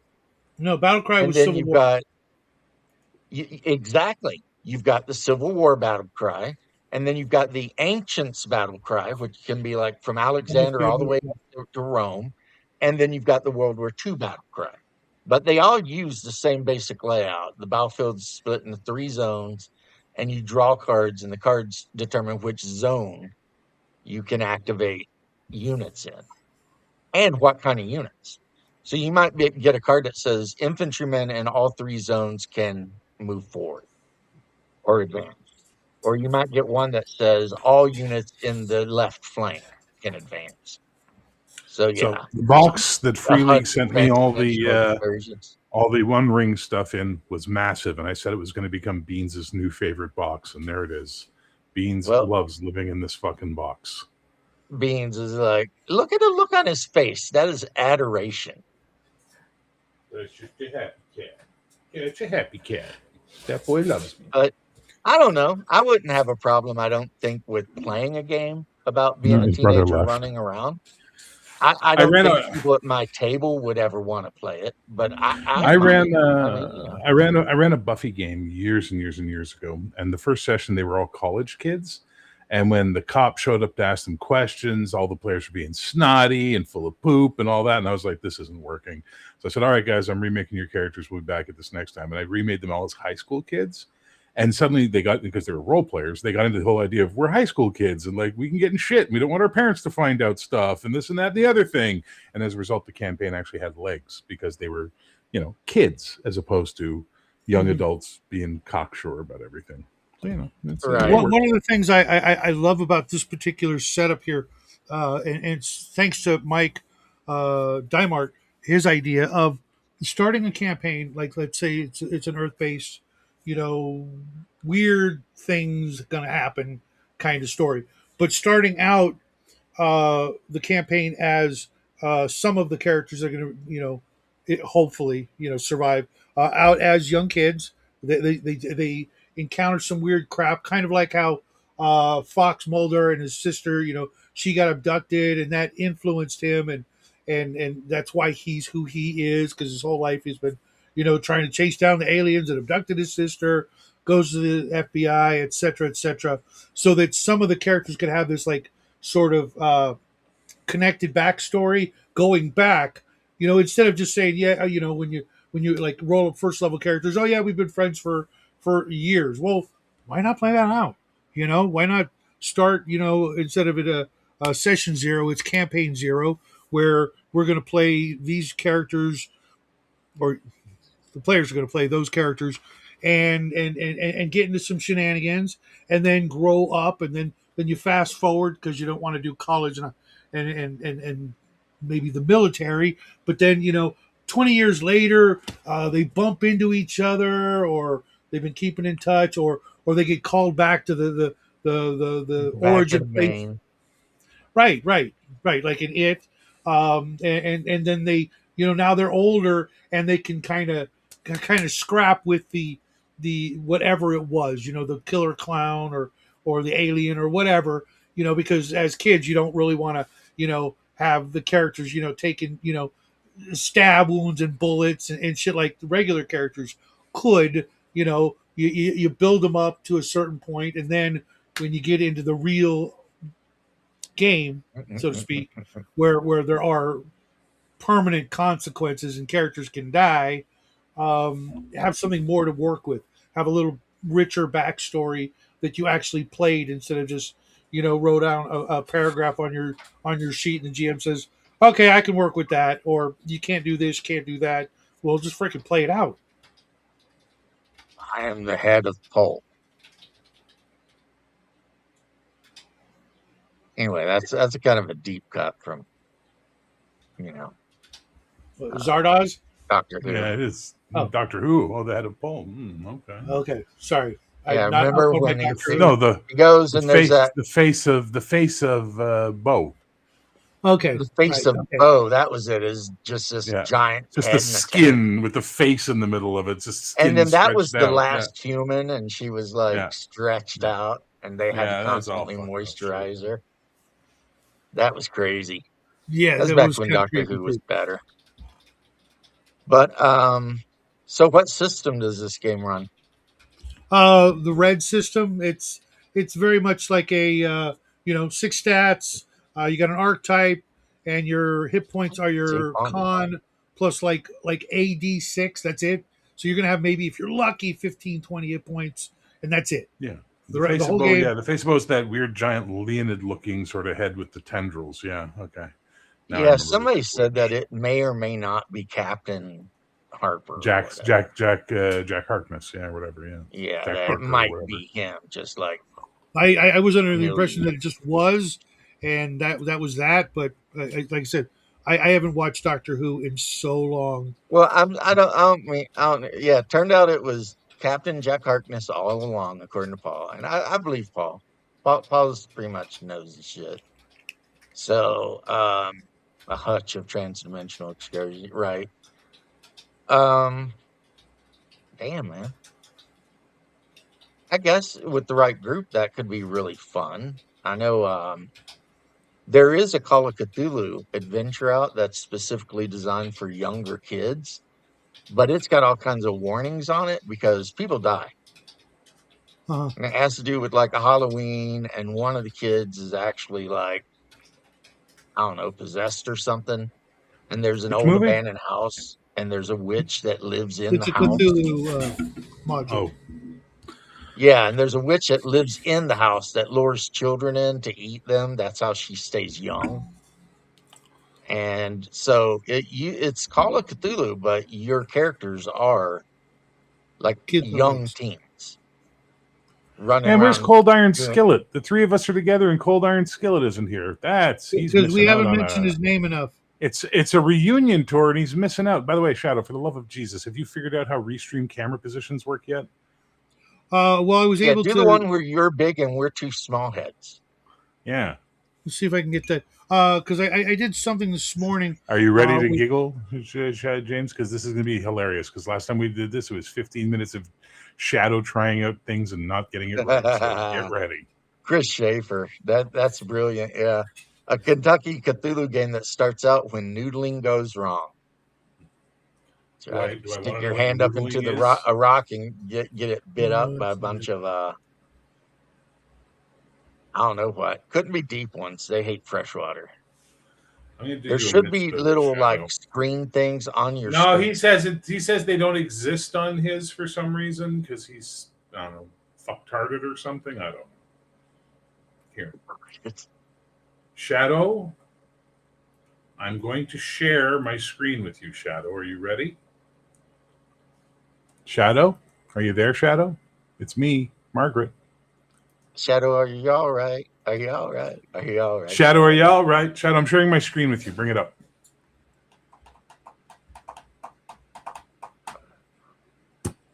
Okay, you see, this is the main room area, and then down here at the bottom, we have these little gray squarey things. Hold The on, let blue me one plug currently this in. highlighted. This is what every restream interface looks like, Shadow. It's not possible yours doesn't have this. Okay. Okay. If you see, you got one, And if two, you click three, that, four. it'll Select the make it fourth that. one. Click on the fourth one, and it's going to change the layout. Okay. You understand? I'm going to stop sharing my screen now, so that way it won't fuck with your thing. Because right now, it's fucking with your thing. So let me go ahead and stop my screen share. There you go. And no. So again, the fourth one from the left is the one you want to Yeah, I'm select. trying to. I brought something up and I don't want that there. Okay, there's that. No, I don't actually see that. I don't believe you. No, wait. I believe you don't see it. I don't believe it's not there. Hold on. Let's take a picture and show you. Make a saving throw versus illusion. Saving throw versus Boomer. Jesus Christ. Poor Shadow. Because I've seen that, but right now, for whatever reason, this particular layout that I've got going on, it's not there. Fetch one of your Filipino Witchy lady kids to boys. stay young. Oh, second mention of adrenochrome. Yeah, the witch in this like controlled rats because it was kind of like a combination between Kids on Bike and something in the witch house or whatever. Dreams in the Witch House. Yeah, Dreams in the Witch House. And so it was like this really old witch with a really weird old English name. And one of the kids that was kind of the bully she'd already gotten. And it turns out that he lures the other kids, your characters, into the house. But if you attack him and actually tear his skin, he's full of rats or something. Because So like it's Oogie just skin. Boogie, but with rats. That's cool. Yeah, yeah. It's just skin. And then, of course, you have to, as kids, being trapped in this big, old Victorian style house haunted by a witch and full of rats, figure out how to get out or kill the witch. You could try either or, but both are damn near I'm impossible, sending you a picture of my honestly. screen there, Bear. Okay, I can't wait to look at it and see all the inappropriate porn tabs. All the All inappropriate right, it's porn there. tabs. All right, it's there. Taking a look. What browser are you It'd be using? funny. It's a dick Uh, pic. Windows, I guess. 11. Windows is not a browser, sir. Do you know how the Okay. internet works? Are you in another country? Do you need an adapter? Are you in Chrome? Is this Chrome? I believe so. It's in Windows 11. I don't I use understand your Windows screen 11, layout. and it Okay, always hang works on, hang on. normal. Up at the top above the chat, okay? Uh, You see you have all those little icons above the chat? yep. You see the one that has, looks like 4 squares, but the bottom square is thing? Click Yep. on that one for me and tell me what you Okay. see. Donate, QR code plus image, No, support. okay, fuck that. Yeah. See the one where it's a bunch of papers stacked on top of each other right beside the people icon? Uh-huh. Click on It's that. got What do you get? welcome and demo. I'm on welcome. Go to demo, maybe. I don't know. Jesus, that's fuck you. I don't know. Did you get like a special extra super duper fucking boomer edition or something? I clicked that one, See, that's and better. It's already better, but but it's got on the right hand side. It's got a little icon for screen, image, video, other, because it's waiting for me to import something and put something there instead of it's nothingness. just So This is let's so really try. fucking weird. weird. Let's This is try. so Nope, weird. I told you, it's not me. I know what you were Oh trying no, to get me it's to do. 100% you. It's 100% you. You did something to Well, yeah, set I this did up like something, this. but I don't know how to undo it. And I thought it would be under like portrait or landscape, but that doesn't seem to do it either. No, that's just No, tall that's versus that's wide. just BS. You don't want any of that Hmm. landscape And unless you're and I trying to do remember a when I short. did, I could have swore it was one of those things that I did over there that changed it from the way it used to be with like the 4 squares or the 3 squares. You know, I don't know what you did, brother. I don't either, man. But Well, I know what you're talking about, and every once in a while I'll bump into that thing that you were talking about. no, let's just go back to the Piers Morgan layout. That's fine. But Chris, I have actually written up a whole Kentucky campaign, and I talk about it on occasion. It has to do with people from up north, like Miskatonic, coming to eastern Kentucky because they found ancient artifact there, and then turning out that the whole town they go to is full of worshippers of Shub Niggurath. And so, there's a lot of that goes on, like a lot of degeneration and bad touching and The black go to cannibalism. the forest. All right. Okay, so we all got kicked out. Thanks, Shadow. That was fun. No, just you. That was weird. Okay, thanks, Shadow. Fuck you. Yeah, yeah, no, You're no, no. I special. don't know what that was. Yeah, that should be the theme song of this fucking show. I don't know what that was. It was technology. I'm old. Yeah. Theme song. I say open and you'll obey. That's right. The BDSM song. Oh, snap. It clipped my Zardoz joke. Doesn't like mentions of long range hole punchers. Nope. Yeah, it would do that. It's stupid. I've actually sent these guys a couple of letters being like, I pay you for this service. So why are you telling me what I can do with it? You know, and Well, the chat will clip shit that makes no sense that it clips. Like, and YouTube's just as bad. You go on YouTube and you want to send somebody a super chat, and they have words that are banned that make no sense under any concept that I can imagine that you would ban it. well, you know, you ever tried to type in GN for goodnight? No, Okay, well, that's actually banned because in some country it's actually like slang or another language for something that's really bad. I don't know exactly what it is, but some places you can't do that. And, you know, far be it from us to know everything and every little piece of slang and profanity in other countries, but the algorithm can and probably does, and thus doesn't want to offend some guy in the Philippines because you typed in GN and apparently that's like, something horrible. Well, if anybody knew what weird slang was from the Philippines, it'd be you. Don't your ladyboys update you? I'm working on it. I got a couple of different exit strategies, and thanks to Hungar, that's one I looked into, but it's looking less strategic as with all things. You find some great place, you call it paradise. Next thing you know, it's a shithole. Oh, amazing. So basically, the foreigners coming in ruins it. Huh? Who'd have thought? Well, which is funny because it was the Filipinos that invited the white guys in. You know, Yeah, it's okay. So there was a difference between. All right. So I saw a video about this for in relation to Vietnam because apparently Da Nang's having this problem right now, where they have a term called it's foreign go home loser or sort of loser at home. That's it. It's loser at home is the Yeah. term they use for them, and it's describing these white guys who are losers in America, but they come over to Vietnam and they can get to be kings. But when they actually interviewed like some of the people, they were talking about how it's the behavior. There's all these guys who are like, gym bros living over there now, and they go to restaurants with no shirts on, and they think that's totally acceptable. And it's shit like that. It's the ugly Americanism that is happening. That basically those people are like, no, we don't fucking do shit like this here. Stop acting like you're in Boca Raton, like just stop, fuck. So sadly, assholes ruin everything all the time. Yeah. That's true. You can't have nice things because stupid people do things. Then we have to worry about the stupid people, right?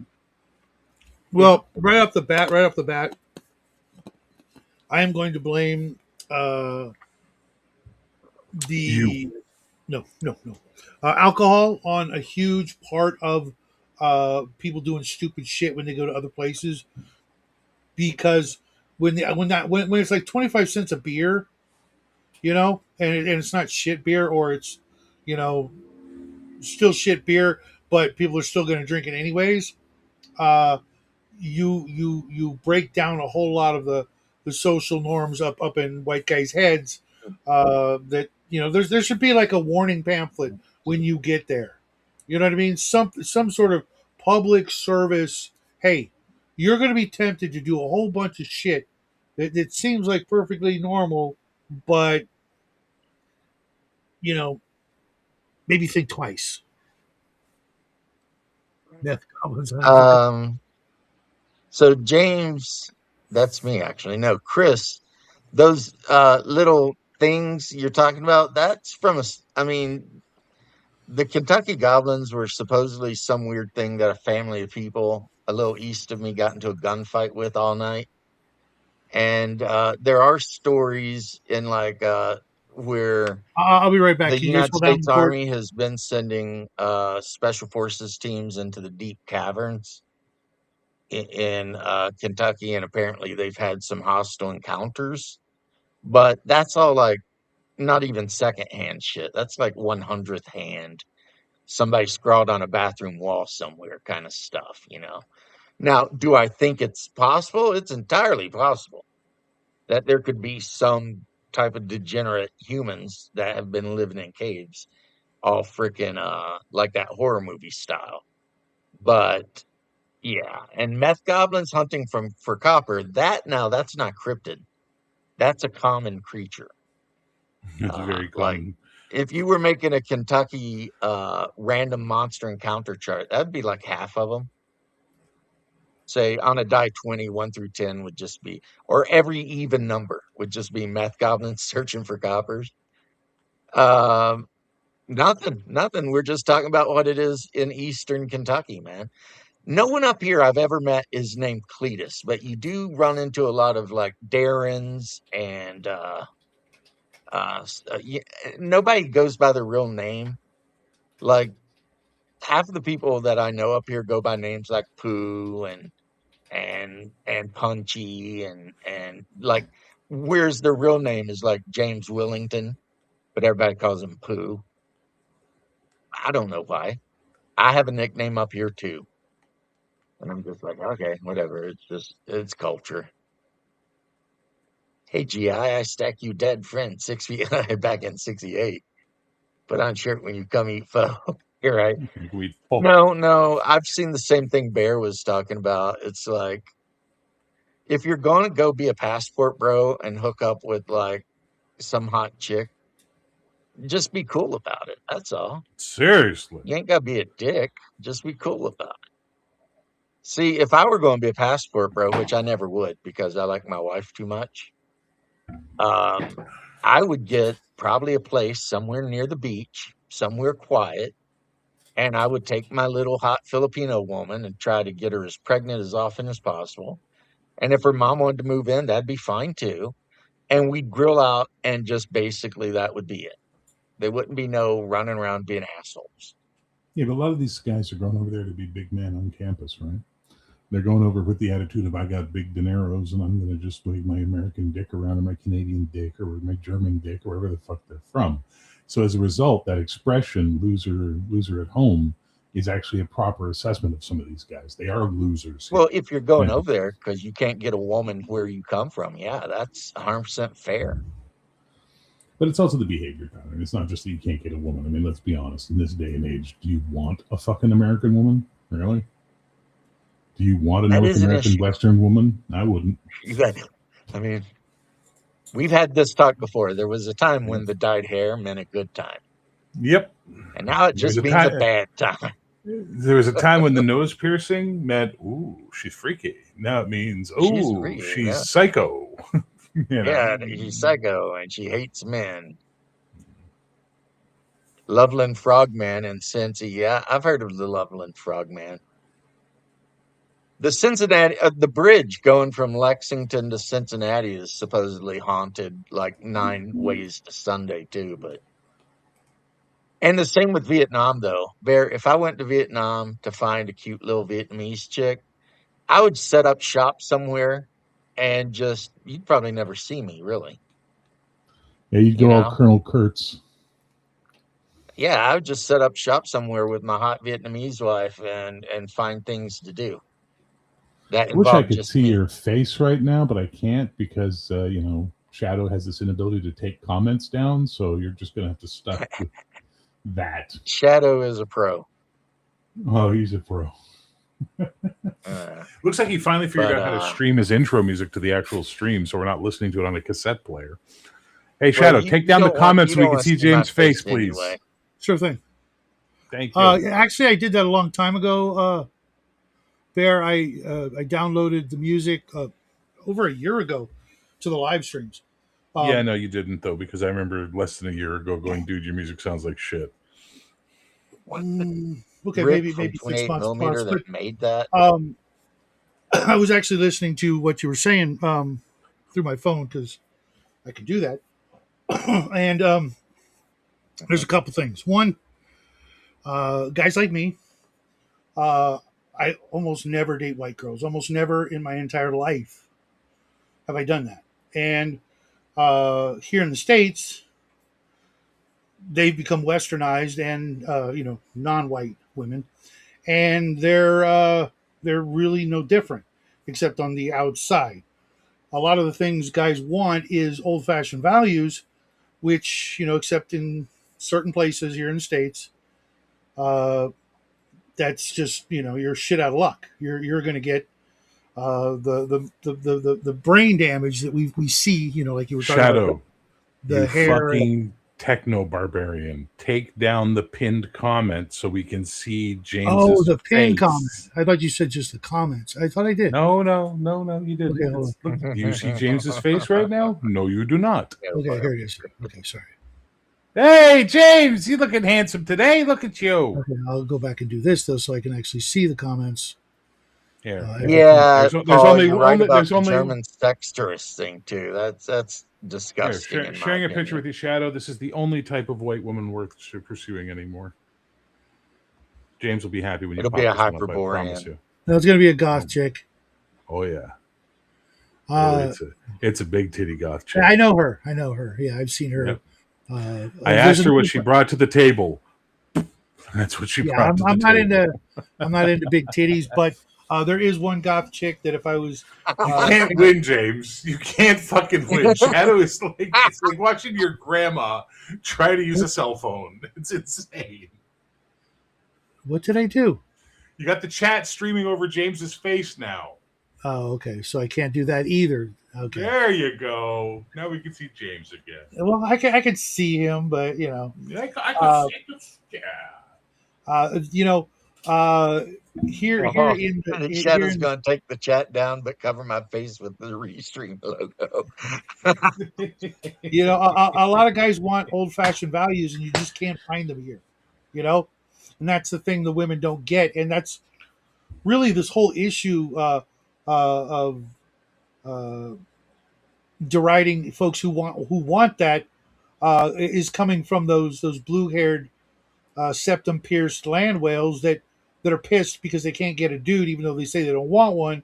They really do, but nobody wants them because of what they've done to themselves physically and mentally, and they just don't get it. If you were uh, even if you look like that, but you act and behaved a different way, you might stand a chance. So Well, guys there's can an go, absolute epidemic of fake trad wife bullshit happening right now. of course, of Oh, course. for real.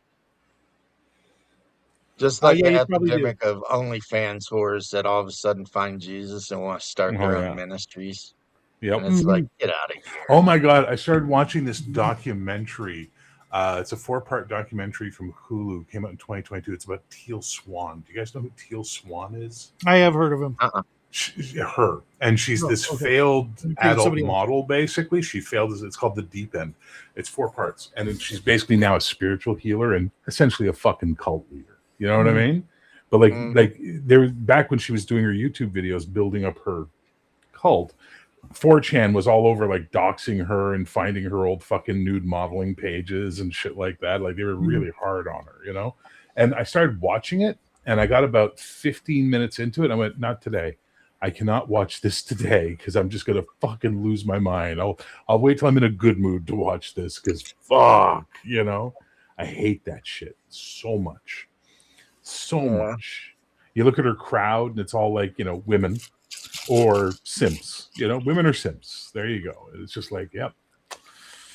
There, but for the grace of God go I, because I could easily start a cult, but I just have this thing called integrity that makes me go, no, I'm not a narcissist. I don't give a fuck what you think. Okay, I'm going to just do my own life, I think my game group is my own personal little cult, except they're in charge. That's not a cult. That's not a cult, brother. Cult, yes. Yeah. Oh, is that not how that works? Because, no, that's I don't care what they say. That's codependent. But anyway. And we are having the best time still with Hyperborea. And shit is getting weird. Yes, Paul. And women craving attention, that is a thing. But I've had the hardest time, and maybe Shadow can help responsibility. Oh my God, slander. What? Fucking Shadow, up and then setting up life in someone else's world? What? Never. Have you ever heard of a blenny or blennies? Nope. It's some kind of ancient creature that looks just like a human, except it don't have a head, and all of its features are in its chest. Oh yeah, the Romans used to draw pictures of those. Yeah. I have been trying my ass off to find miniatures for them. And I found STLs, which, yes, if I went out in the garage and did work, I could actually run a print run of those damn things. But I'd rather get them in plastic or metal. Mm-hmm. And apparently no one makes them. And that's so weird to me. I want to say I remember something like that back in the Grenadier, Raul Partha era, but Hmm. I don't know where to look. I think And it's a Blenus or Blenus, or if you speak Greek, it's like an Asatora or something with a C, not an S. So it might be Torah. Hey, we're not bringing Akatora or hey, we're something. not bringing any No, I pornography. think the C in Greek is hard. It's a hard C, so it's like an Akatori. But Mhm. it's pretty much just humans that have their faces on their chest. And then if you've ever read any Clark Ashton Smith, especially, the Gateway to Saturn or whatever the name of that story is, the people Not they familiar with the encounter book. there are these things. Like they have no head anymore, but all their features are on their chest. And they kind of hang out with them for a little bit before they got a bell, right? Gateway to Saturn, doorway to Saturn, whatever it is, though. Okay, Yeah, see, that's something to put on your list of things you should read. maybe. Clark Ashton Smith's Gateway to Saturn. It's a short story, kind of a weird tale, like you would expect from Howard, and Mhm. it's about a wizard who worships Desagua fleeing to Saturn to escape an inquisitor who worships Yonde, which is basically just another name for Shub Niggurath. And once they get to Saturn and realize it's just them there and whatever, they decide to not try and kill each other and actually survive. And they travel around Saturn encountering various things. Uh, you know, like they have to figure. A lot of people don't know this, but Clark Ashton Smith in real life was kind of into occultism, specifically like Golden Dawn type Hmm, stuff. All right, thanks. here we go. The Door to Saturn. Yep. And it's on Audible or on YouTube, or you could just read it. It's not even a long story at all. Does Shadow like But Clark have you Ashton? ever heard in Call of Cthulhu, the Book of Ibon? Yes, Connection lost, and now I'm back. But have you ever heard of the Book of Ibon in yeah, Lovecraft stories? Gateway to yes, Uranus? yeah. Yeah, that's funny. But the Book of Ibon in Lovecraft stories is actually Ibon is the name of the wizard that flees from Hyperborea to Saturn. And he supposedly wrote a book about, Hyperborean magic and Tasagwa and all that sort of stuff. Yeah, that's right. You knew when you invited me on the show, we were going to talk about Hyperborea a little bit. You knew there was going to be Uranus. Oh, look at the time. Yeah, it turns out that a lot of those people, they think that the ancient ruins and stuff they found in like parts of northern Russia might actually be the influence that the Greeks took to create the idea of Hyperborea, a Tingle Thulu novel, right? Jingle Gateway to versus your Cthulhu. Uranus. I don't want to know how my anus gets pounded by Cthulhu. I don't want to know that. Thank you. Yeah, I don't remember Yeah, reading that any of that's that in one the of those Cthulhu fade to black Wars. scenes. Not in the Like Tingleverse. I've That's got like lights come up scenes. I'm saying, the DM says the tentacles wrap around you and pull you back into the cave, and then we can fade to black. We don't need to go into what happens after. And that's why you will oh my never god, what understand was the that movie? Tingleverse. You remember that movie, Dagon? Yes. Oh my god, that scene is Are you talking about the horrific. hot chick, but then she had a bunch of tentacles? Fuck yeah, and she was absolutely all that, uh, and just like, She's some oh, hot Spanish chick. I thought she was 'Cause I think Italian, but they okay, filmed it. I think they filmed it in Spain. She might have been Italian. I don't know. I mean, Spain and Italy, they're right yeah, there. But she was absolutely, I'm pretty sure they uh, filmed it in some town in Spain. Everybody who was in it was basically a Spanish actor or whatever. Kind of like those spaghetti westerns, how the only people who actually speak English are the main three characters. mhm, Like mhm. everyone else is dubbed. I was watching a video last night on the crazy post-apocalyptic, almost pornographic Spanish. uh, movies of like the '80s. Just absolutely awful, sweaty, gross-looking everybody With an in animated those movies. It was just mustache. like, Okay. yeah, I'm definitely not going to go dive any deeper and watch any of those movies. Well, the thing was, after Conan hit, Italy was like, "Oh, look at this," and then the Italians and the Spanish just start cranking crazy shit out. Actually, That's where like the it original was gore movie was made. so there Mhm. was a lot of that was shot there, but a lot of it was also in Argentina, right? Corman had a big deal And in the Argentina. Philippines. A Yeah, lot of but the them were. Philippines not so much for the fantasy stuff. The Philippines was more for the women in prison shit and that stuff. Yes, exactly. The women in Well, I'm just cages. talking about the sword and And, sandals crazy The shit. sword and sandal stuff was mostly Italy shooting in Spain and Right. Corman people shooting in Argentina. Yeah. So that's where you got like the one that we all love so much. What is it, like Beast Slayer or whatever? Beastmaster, The that whole was shot. movie, Hawk the That was shot. Slayer. It starts out with him killing some degenerate humans and then trying to force himself on a woman. Now Like, that's Deathstalker, and that was that's shot in yeah. Argentina. That's Corman. It's like wow. Okay, so the hero is not very heroic because he just killed a bunch of dudes and then was like, I'm gonna bang this random chick whether she But they likes it were or trying not. to, bang first. Yeah, they were trying Second, to do it third, fourth, and first, and he 12th. killed them. And I guess he thought, well, now you're mine. now the That would competition. be a hell of a novel, there, Paul. You should make that under that No, no, actual no. So here's the pseudonym. thing: you two are missing out on the miracle of Dr. Chuck Tingle, and that's what you don't understand, right? Yeah, Dr. Charles I'm okay. Tingle. I've made it to almost 60. I'd like to make it to 60 without experiencing any of what Paul is trying to No. hawk. You have Thanks not to lived until you have done a deep dive into the Tingleverse, my friend. I'm quite See, the okay. only Chuck I know is Chuck Testa. No, not Chuck Testa. Chuck Chuck Tingle. Testa. He lives in California and he taxidermizes animals. Well, It Chuck probably Testa. is, Paul. There's for every degeneracy there is a market apparently.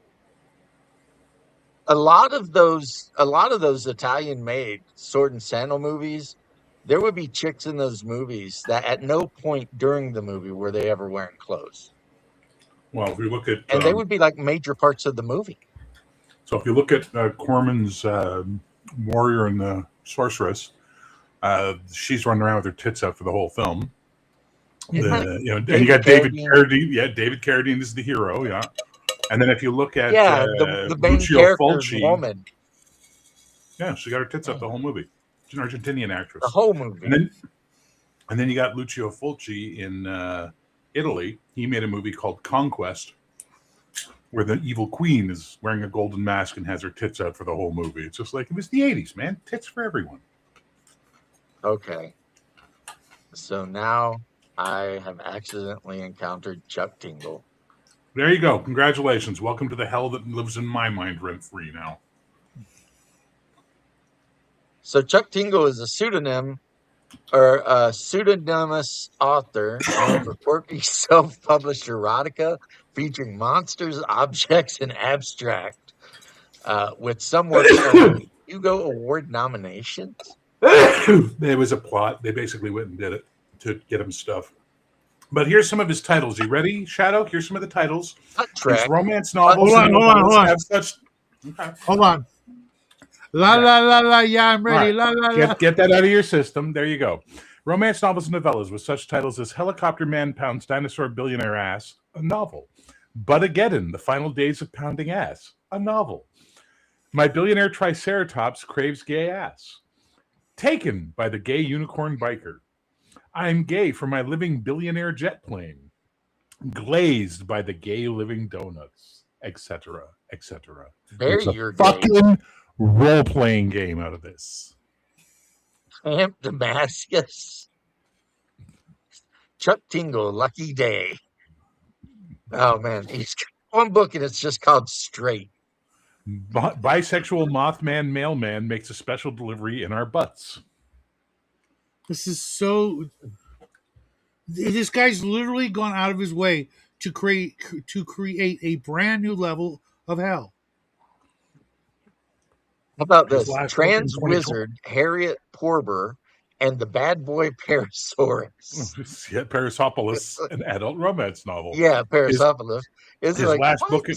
His last book in 2025. This lesbian hot dog gets me off. Also, she is a doctor. Also, she is a vegan. Pounded in the butt by my own butt. What the hell is this guy doing? In my best Eric shows in Cartman. English I pound. hate you guys. Goddamn world full of hippies. I love this. Pound, which is called Pounded by a Pound. The underneath the main title it says turned gay by the socio-economic implications of Britain leaving the European Union. Okay, well, how about this? I'll Pounded counter by that the with pound. this. You counter with this. I have no butt, and I must pound. Chuck Dingle's Space Raptor Butt Trilogy. Like, what? Yeah, I'm never going to read any of these, Shadow, but the titles are fun. I want to delete this episode from my memory so bad. Buttception, a butt within a butt within a butt, 2015. This guy's been allowed to run free all these years, and no one has thought they literally went out of their way to prove how stupid the Hugo Award or Nebula Award voting system was by organizing an online campaign to get him nominated in categories, and it worked. And yeah, Paul, you're right. What you just said, that all of those old girl prison movies, it was just an excuse to see chicks soap up and cat fight in the shower. And Pam Grier. Yeah, and her. And boy, did she just fucking lose her damn mind. I don't care how racist you are, how deep. Okay, thanks for that. Appreciate that, Chef. I had nothing to do with it. Sure you didn't. Anyway, I don't care how fucking white, redneck, racist you are, Pam Grier. Every guy wanted to fuck her in her prime. Mm-hmm. How'd she lose her mind? She's like 80. What happened? Oh, she just, as left as you can be, and racism for everything. And I'm like, you're kidding me, right? If the world was that in any way, shape, or form, no one would know who she is. Wait, you're telling me the star of Black Mama, White Mama thinks everybody's racist? Oh yeah. She's fighting racism. Back in the day, she was so hot. I would have wanted to do her like while I was wearing a hood. That would have been some cool role playing. Just for role playing stuff. I could pretend to be the plantation owner, and she could be my favorite, house servant. And then we could role play how we fell in love. So back to Chuck Dingle's butt pounding. And we went against the system. Can we do an actual role playing with dice instead of whatever the fuck this is? There is an imagination is a terrible thing to waste. Okay, no, not that. Anything but that. Here I was, talking about wholesomeness and nostalgia. and Shadow, I would make sure we were married first. And then once you marry them, it's pretty much all holds are you know that the church is pretty accepting about what you and your wife do in bed. Oh Lord, I think I'm not going to be able to wait another 59 years to go to confession. I think this weekend, yeah. You should go to confession after every time I'm on your show. Thanks, Paul. Thanks. Yeah, my hands were nowhere near the keyboard when any of that happens. I've never actually done the old time out or anything for my guests ever. I want to, but I don't know how. So, I think if you just click on them when they're getting out of control, There's like 3 dots that pop up, and if you click the 3 dots, it'll give you a little.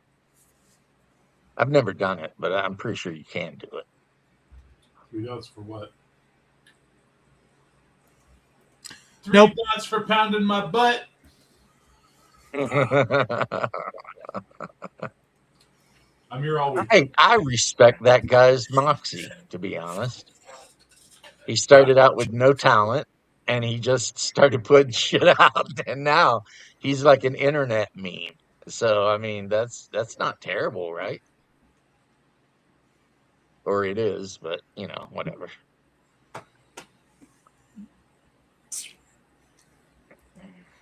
don't know, guys. You Every day I hate this planet a little bit more. Thank you. And folks wonder why the aliens haven't come down and made themselves known. This is why. you don't know. Like Maybe Chuck Dingle aliens could love be an butt alien. plundering. You don't know. Right. A small talent for war comes to mind again. They're just waiting for us to actually get to that level of degeneracy.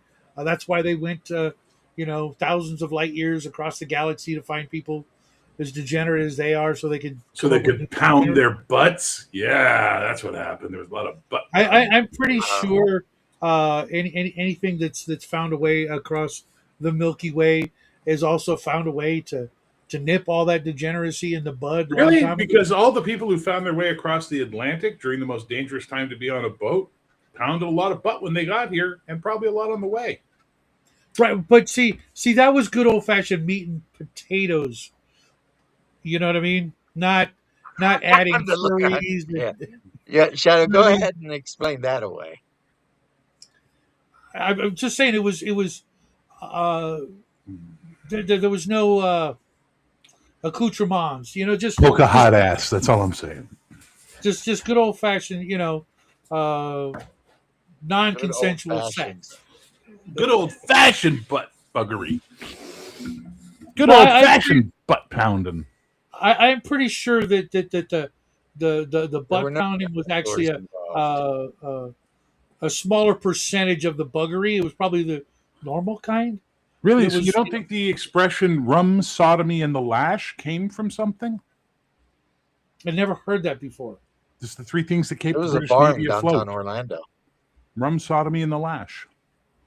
Yeah, very exclusive. Never heard that before. I mean, I don't doubt any of that, and if you've ever heard anything, if you've ever heard anything about prison, people are gonna find a way, as they say. So nature finds a way to pound your butt. Buggery finds a way. That's going to be Chuck Tickle's new book or some shit. Nature found a way or some shit to pound my butt. Butt pounding. Anyway, I'm sorry, Shadow. Welcome to Butt Pounding Park. It's all fine. Thank you for that apology. Yeah, Chris is a good point, dude. Chris is not wrong. Chris is not wrong, dude. Aliens are renowned for probing your butt. That's kind of the only thing they do. I think that's more wishful thinking than anything after this conversation. Really? Wishful thinking, you say? Yeah, I think all the people that make those claims are, just using it to explain, the damage they received. The sad part of that is, Paul, as crazy a conspiracy theory as that one is, I'm starting to believe it. That's the worst part. I'm starting to believe this fucking conspiracy theory. Oh, the idea that we might have a space laser that can light a house on fire, that doesn't seem that far-fetched at all. No. That they're using them to clear out neighborhoods and then buy up all the real estate like they did in fucking Hawaii. Yeah, that does not surprise me even a little bit. Yeah, I can't doubt that when, it's like the old expression, follow the money. Who benefited from the burn, right? Well, someone actually benefited. Not the people who suffered, but someone next door or real close or with enough money to swoop in and screw those people out of I think their Bill home. Gates bought a shit ton of it. Some other people bought a Oprah, shit. The Rock, But Yeah, The dude, this Rock. isn't even new. This isn't even new. In the right. time of Casca, so the triumvirate in Rome, Casca was renowned for having a house set on fire and then running up and offering to buy it while it was burning. And then when the people who owned it would sell it to him for literally nothing, he'd bring his firemen in to put the house out and repair it. You know what the That's worst how one part of the is? ways Casca was so rich is because so they were doing it in the time of Rome. So as you I mean, started that whole statement, James, all I heard in my head was, during the rectification of the Yuldani, the traveler came as a large and moving Tor. Then, during the third reconciliation of the last of the McKettrick supplicants, they chose a new form for him, that of a giant slore. Many shoves and zools knew what it was to be roasted in the depths of the slore that day, I can tell you. That's what it sounded like. When Cascus and Varkabaros, we was like, what the fuck are we talking about? I absolutely see that. that was a really good um oh my god, his name just slipped me, but Dark Rick Helmet. Moranis. That was a good Rick Moranis. Thank you. You know who Yeah. thought that No, that that, but okay, that Nero did it too though, Bear. The whole who reason better than Nero thought Nero. burned that down cheesy half movie of RoboCop Rome was because he wanted to was a rebuild a new how-to? palace or some shit. So it happens. That's all I'm saying. It happens. Yes, exactly. Gene Hackman, Lex Luthor, Happens, villainy. has happened, will happen, happened. I mean, that was Rimmer. It has happened. It will happen. I It was has thinking the same fucking happened. thing. Ugh, Right? He's like, what kind of hat was I that wearing? That one. Poor fucking love that Lister. show, dude. Still one of the greatest Yeah. shows of all time. And as I always say, Rimmer's the hero of the whole show. Dude, Also the biggest asshole of the whole show. But he always saves the day. well, So if you've watched uh was it Stoke Me a Kipper or the other one oh Ace, yeah. Ace Rimmer. that The whole alternate story, Rimmer. right? Well, even our original Rimmer, he goes off and grows up and is the hero. We don't get to see it, but we know that from the when he comes back, he was the hero and he died the hero that he always thought he could be. We just didn't get to see it.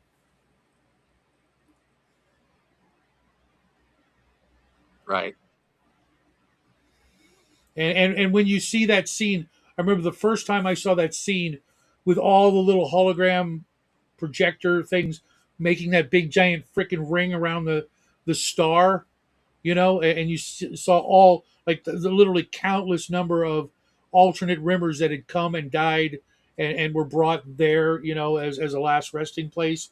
Like I Right. was not expecting that, and it choked me up so freaking so big time, man. It was just like, wow, guys, I never saw that coming. So Bear, Yeah. I use the random chart for sword and sandals, like that you roll on to see what happens between adventures. Yeah. It's for Hyperborea, but can be used for any, sword and sandals type role playing game. Uh-huh. And one of the ladies at my table got challenged to a duel. And I made the mistake of telling her she could explain to the rest of the table what happened. So her explanation was she took the big Celtic guy out back to like canoodle.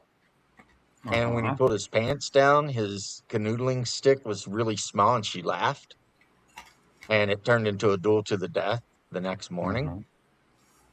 Uh-huh. Uh-huh. Yeah, I told her it made me feel bad for the NPC. I was like, that ain't right. Hey, And Shadow, then tell me everyone more made Tales of Red Dwarf, please, because this got weird. fun Well, of the guy for it's being really Celtic. simple. So they're all like, well, you know about the angry Irish inch. So I guess that applies even in Hyperborea. I had to hear this story on his show, so I had to let him finish and share it. So you too That's could the have shit the that goes information. on at my table. Those are the Thank you. women I game with. You're, you're Thank welcome. you for sharing. Oh, no, women are the worst. I've run all girl games, and they are just dirty, mean, Me. tricksters. They're horrible people.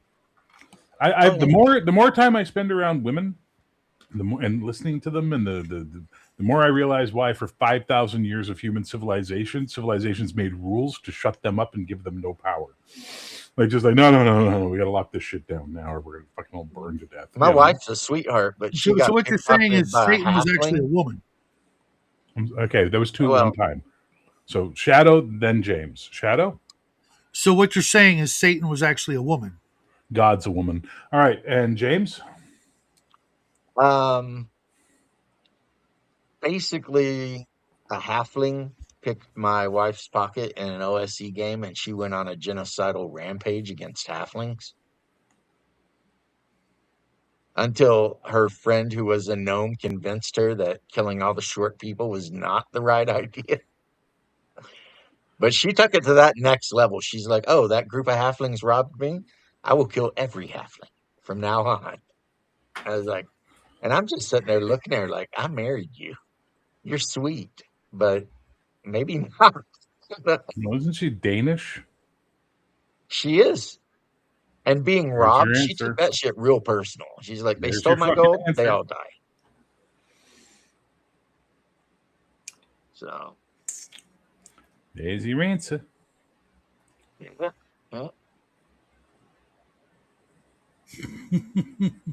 I'm Gene not sure what Hackman, movie you're talking about. I loved him in what was it? Unforgiven. He was so good in that movie. He was great in everything he did. Yeah, Gene Hackman's great in everything. But so that's kind of what I've been up to, and I need some blennies because they're a thing, and I want some miniatures of them, and I've painted up a bunch of apes and ape men and cavemen and degenerate humans and men of Ling, and so all the weird monsters that you never would see in a normal D&D game, like dinosaurs and shit, because there's no dragons in Hyperborea, but they're just dinosaurs, and that's kind of what I've been up to. Cool. I have no idea what Chris and Paul are talking about, but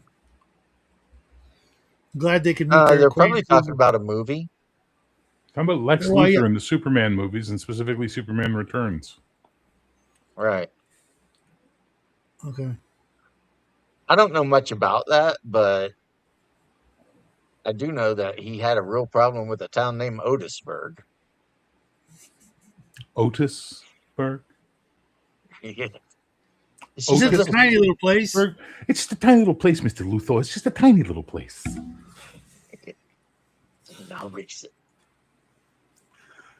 Gene Hackman's probably the second best Lex Luthor ever on screen. The best is Clancy Brown doing it on the animated shows. He was so fucking good. But yeah, he was good. Well, the animated shows, by and large, was also great in everything he ever did. Started out as a kind of a nobody, and he was great in everything he did. Like your mother. Hey, if he wants to. If Clancy Brown wants to fuck my mother, I'm okay with that because it's Clancy Well, she's Brown. been dead 20 years. Hey. He was around 20 years ago. Right. I maybe that's the cause. I'm pretty sure he's got better taste than that. That's harsh, but also unless he's got a thing for old ladies in wheelchairs, which I mean. Everybody's got their thing, but I just can't picture that being his. You know what I'm saying? But he was so good as Red Death. Was that the character in the Venture Brothers? Oh my God, that was like one of his best performances, and so few people know about it or remember. But having just watched it, God, he was chilling in his portrayal of that supervillain. It's really funny. I watched Venture Brothers, and that character was good, but I never got chills from watching Venture Brothers. I never got like, oh my God, I'm so emotionally invested in this goofy satirical cartoon. No, just the you watch it on a different level, brother. I'm just saying. Yeah, maybe it was just it was He's been that way since he it was got his super house good. in the Baja. Down the Baja. That's how it went. It was this thing we were I'm making telling you, movies, man. and then Pam Grier accused me of lynching someone. It was crazy. There's no trees in the Baja. How could I lynch anyone? What? I looked up the Pam Grier Shadow's thing you just were staring talking off about. into space like he's having a stroke.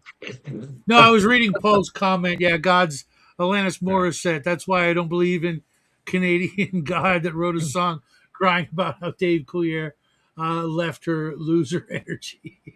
I'm not. Do you see me at all disagreeing with you on that? Except No, I like no. that song though. It's a good angry song. Yeah, I don't like anything about her or anything she's ever done. You ought to know was about me. She went down on me in a theater. That's not right.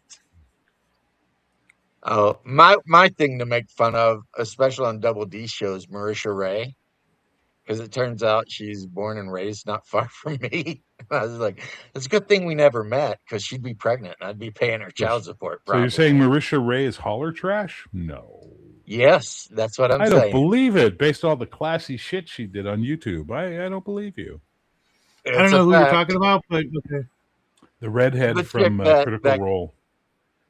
the chick that pegs Matt Mercer. Pegs Matt Mercer. Wow. And I say that with Wow. love because I like Matt Mercer, but I'm pretty sure she's definitely the man in that relationship. I don't know if she pegs him, but I bet you she sure shit cucks him when some NBA guys come by for a visit.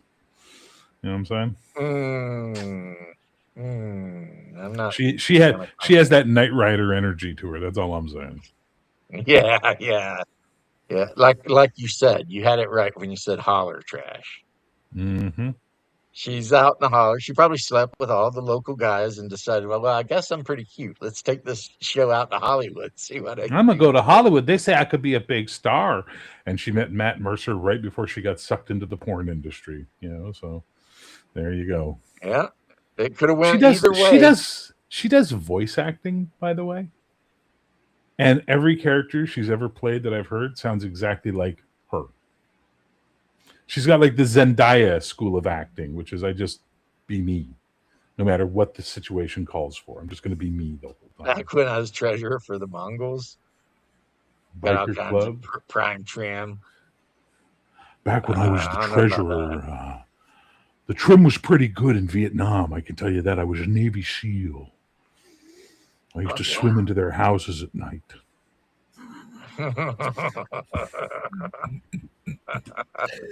The other day, I was actually trying to explain who that was to Jackie, because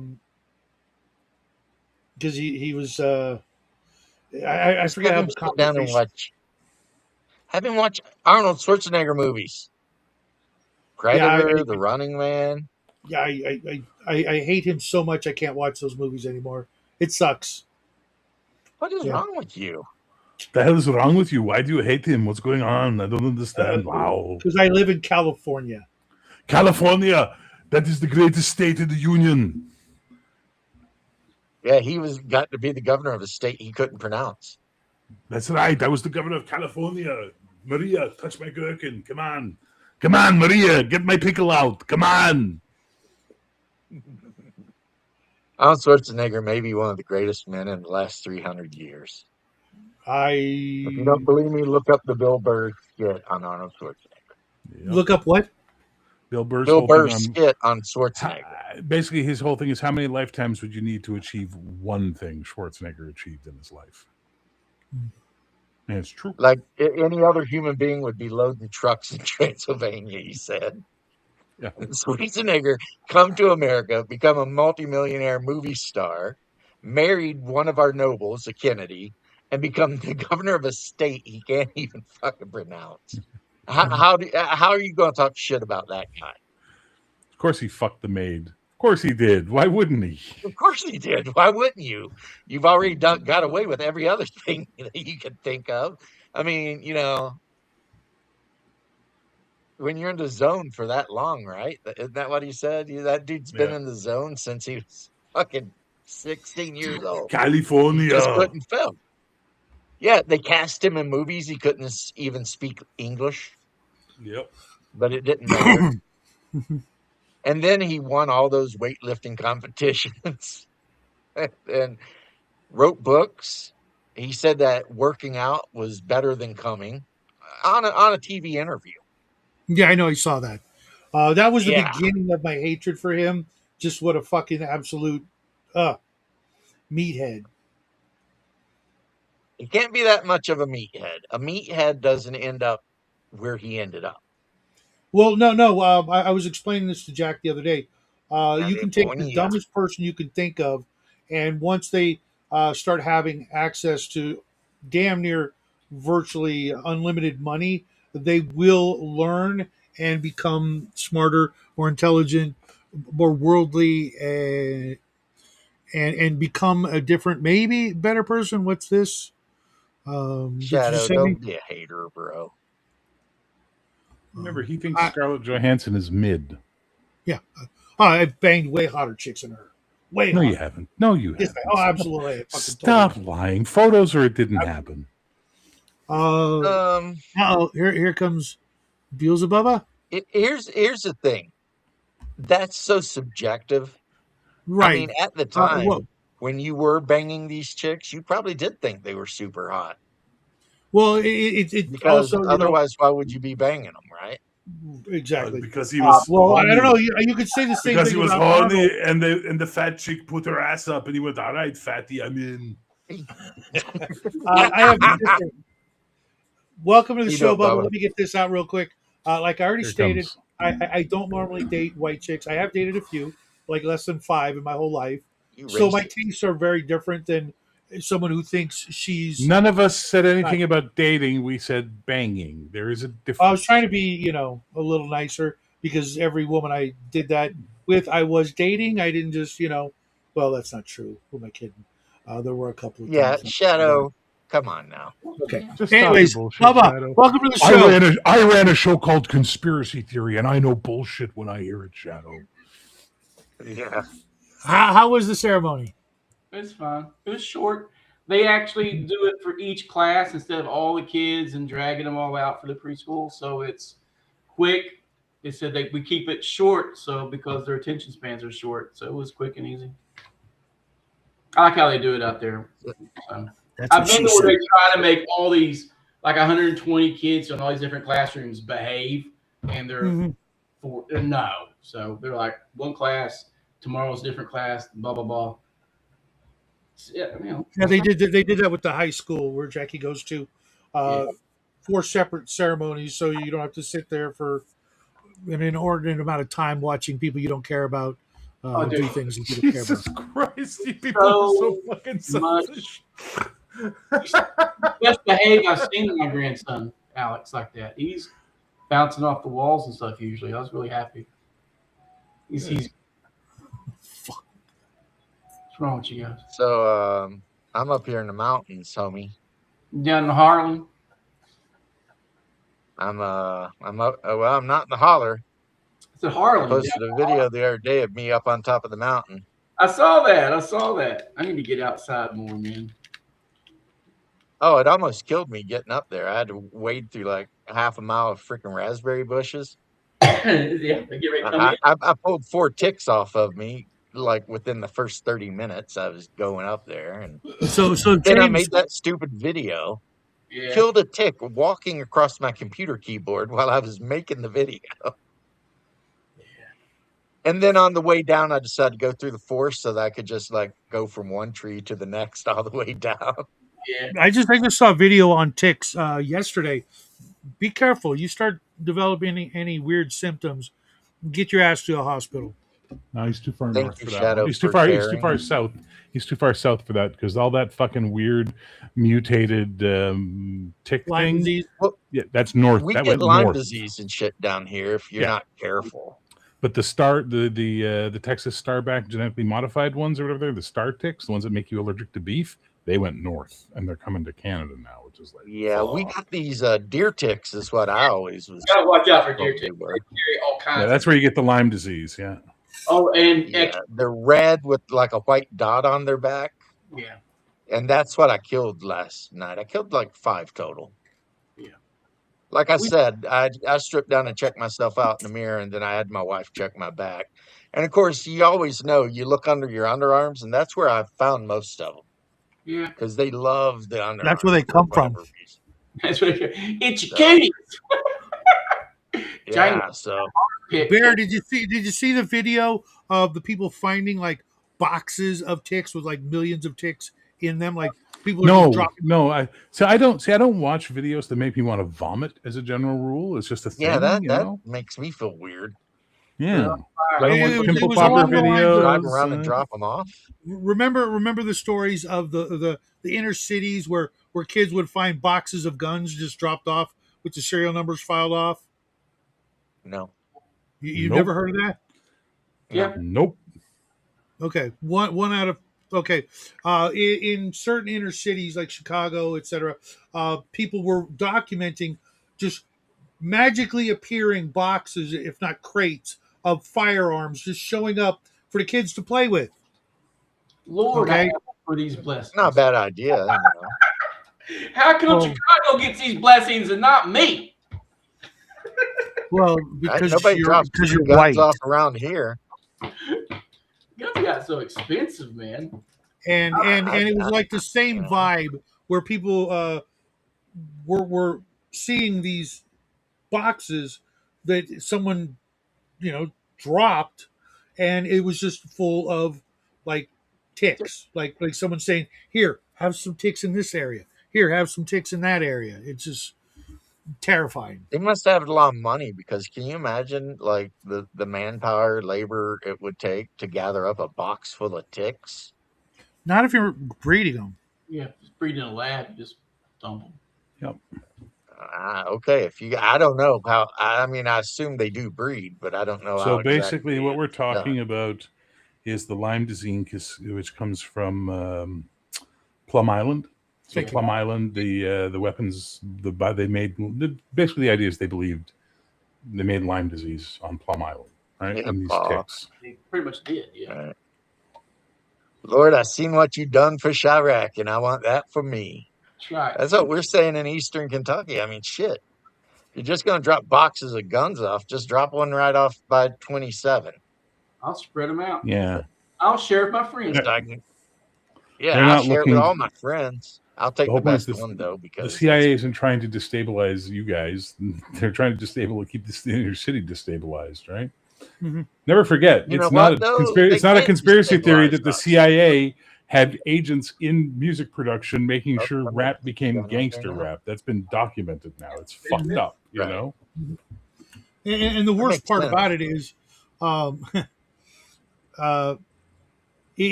it's doing is helping fuel the gun control narrative. What? You that know, might be part of Really? the whole thing. Yeah. You know? So it's You know, making so- sure that illegal people have illegal guns and they can use them to commit crimes, so people want more policing. But it's also fueling the crazy reactionary thing where legal guns are restricted and therefore people require the police to defend them and can't defend themselves. Really, Shadow? That doesn't sound at all like the kind of bullshit that happens in the world, ever. Oh, Faith and Begora. Do I have to explain it in this voice to you? Will you get it if it's the conspiracy theory? Like, come on, man. it's just fucked up. That's all I'm saying. It's not fucked up. It's game plan alpha, and it's playing out perfectly because people are stupid and reactionary as opposed to thinking. Right. Instead of Mike, guns, I'm- we got oxys.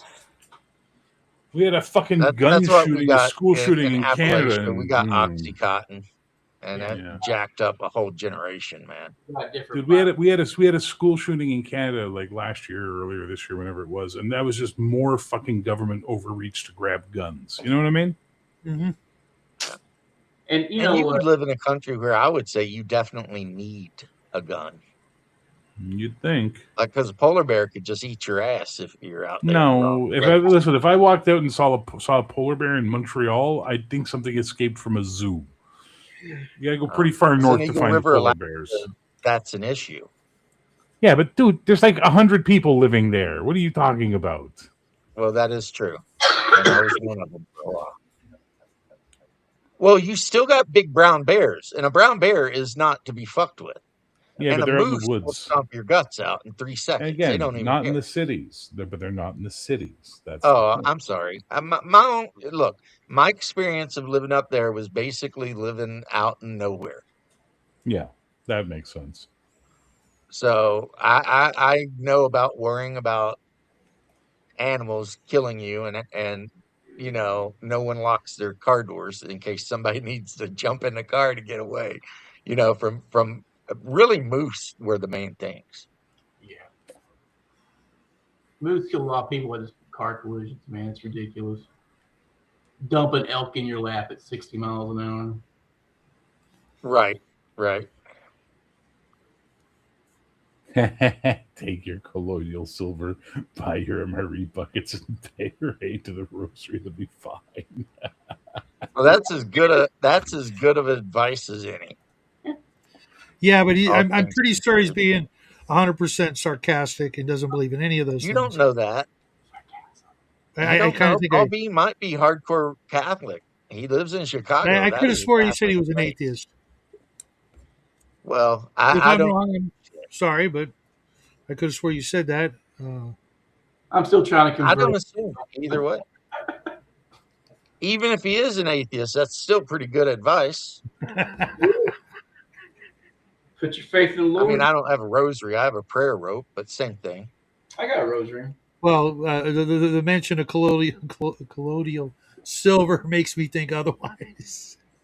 I had a buddy Well, pick the me up. colloidal silver, I think if you take too much of that, it'll turn you blue. And then you'll look like the blue people of frickin' in eastern Kentucky there. I saw one. Because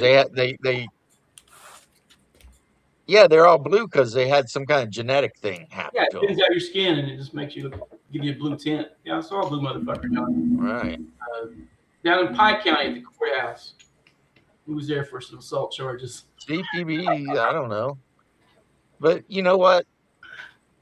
Yeah, it turns out if you sleep with your cousin way too much over too many generations, it turns you blue. You become a Smurf. And considering there was only one female Smurf, that shit checks out, really.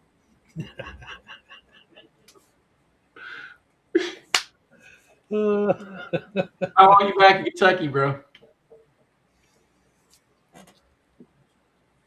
But that's not too far from me. I'm I not. guess he didn't hear you. I'm not but a couple minutes from Williamsburg. The Bludgeons? That was they're all over southeast Kentucky now, but it was a certain area, and then they moved. Yeah, I am near London. That's the biggest place London. near London. That was it. It was London. Yeah. And from London, you can just go down 65 south or 75 south and 75 and be to Tennessee in like 30 minutes. Yeah, I'm going to go back down to the Gap soon. I haven't been back down Tennessee anymore. Yeah. I got a map for a bunch of waterfalls, and they're all under 2 mile walks. So I kind of want to go do that loop before Yep. it's too hot. When we want to do that, we go to the Cumberland Falls. Mm-hmm. Yeah, they've got all the falls there. Down for a moonbow. So my granddaughter's excited to see a moonbow with us, and it'll be like the third or fourth time we went down there for the moonbow. And only 2 places in the whole world to see one. Victoria and Cumberland Falls. Yeah, it's somewhere in Africa. Yeah, Victoria Falls. A moonbow. Yeah, it's like there's a place in Africa and then Kentucky, and that's the only place. It's I swear to God, it's like talking to a wall. It is. Yeah, there's some place in Africa, Victoria Falls. Yeah, there's a place in Africa, Victoria Falls. So in Africa, you can see this thing, the fucking Victoria Falls. I just laughed. Victoria Falls in Africa? Yes. Ignore me. I mean, you're being too specific. If you said like they're Kenya, basically they're on the border of Zambia and Zimbabwe. I don't one of the recognize biggest Zimbabwe. in the world, and they're it's UNESCO. Have you got hotels down in Red River Gorge? James. Yeah. Yeah, go get some pizza. I'm thinking about going down there next week. I think I'm just going to drive down there and get some pizza. Nice. Walk up on. I'm going back to Florida tomorrow. I'm sorry. Yeah, I mean, not really, kind of, sort of, though. You know, I love Florida too, but I'd rather stay here. Hot. My mom said I could, and my wife said I could, but I'm like, no. I did like the Panhandle area. It's not that bad, and it's super rednecky. So I don't know what it is about the Panhandle of Florida, but it's got its own level of crazy and fun. Because it's actually Alabama, that's why. Yeah, because that's Floribama. Yeah. Where I live in Orlando is super like Pennsylvania. You know. Yeah, that's where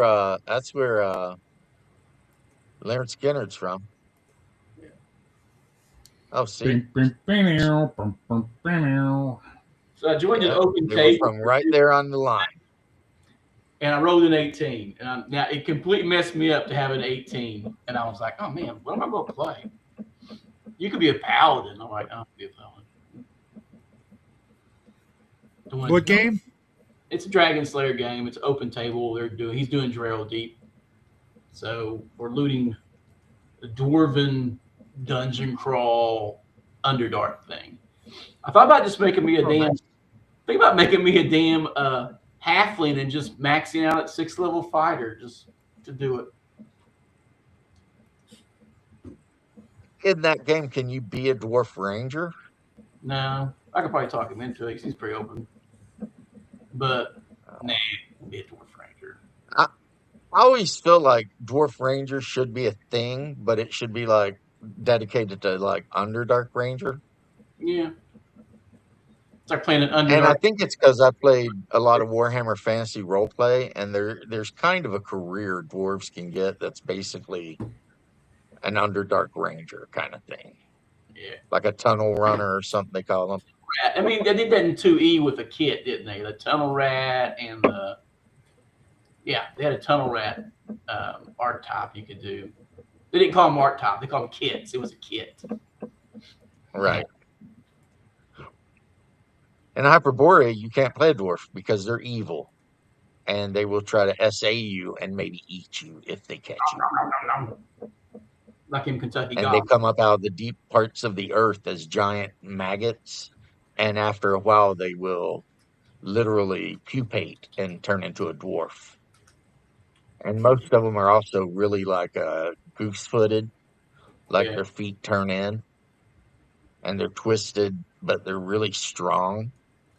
And they worship some freaking Norse god that's an asshole. You have to be a little more specific. Yeah.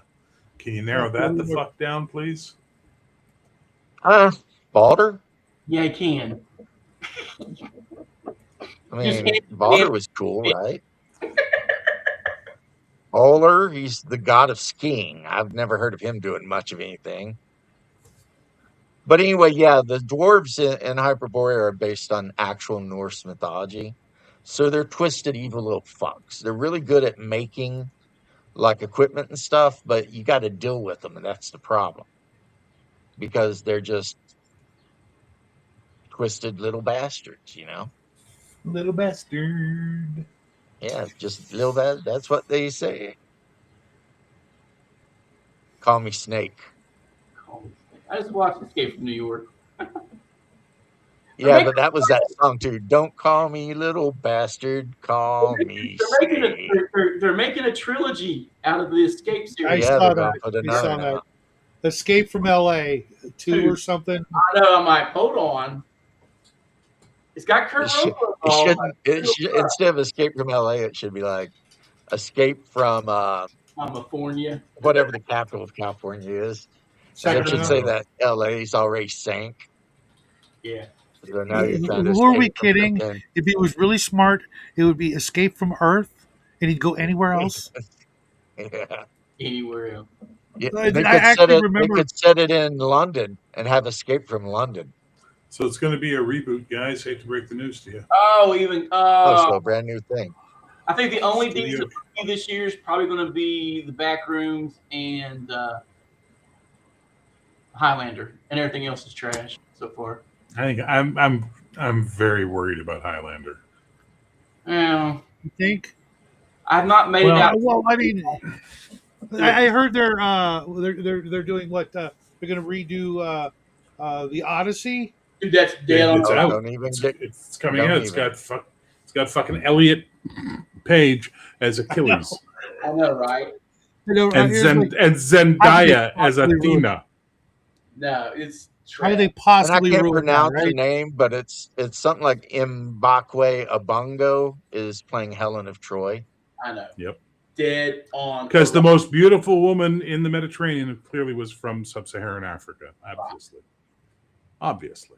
Well, and the greatest warrior of all time was clearly a trans woman. Used to be a chick. Yeah. And she's like maybe 94 pounds. It's like, how's she supposed to look impressive? That the 5'1" zipper tits is going to tank this movie. I'm just saying, it's not believable. It's the Achilles heel of the Odyssey. Yeah. The third one was supposed to be Escape from Earth. They're supposed to be going to the moon. There was supposed to be a prison on the moon or something, and then they made that movie about a prison on the moon. And George Pepper was like, "Well, fuck that." But now they're rebooting it. Why?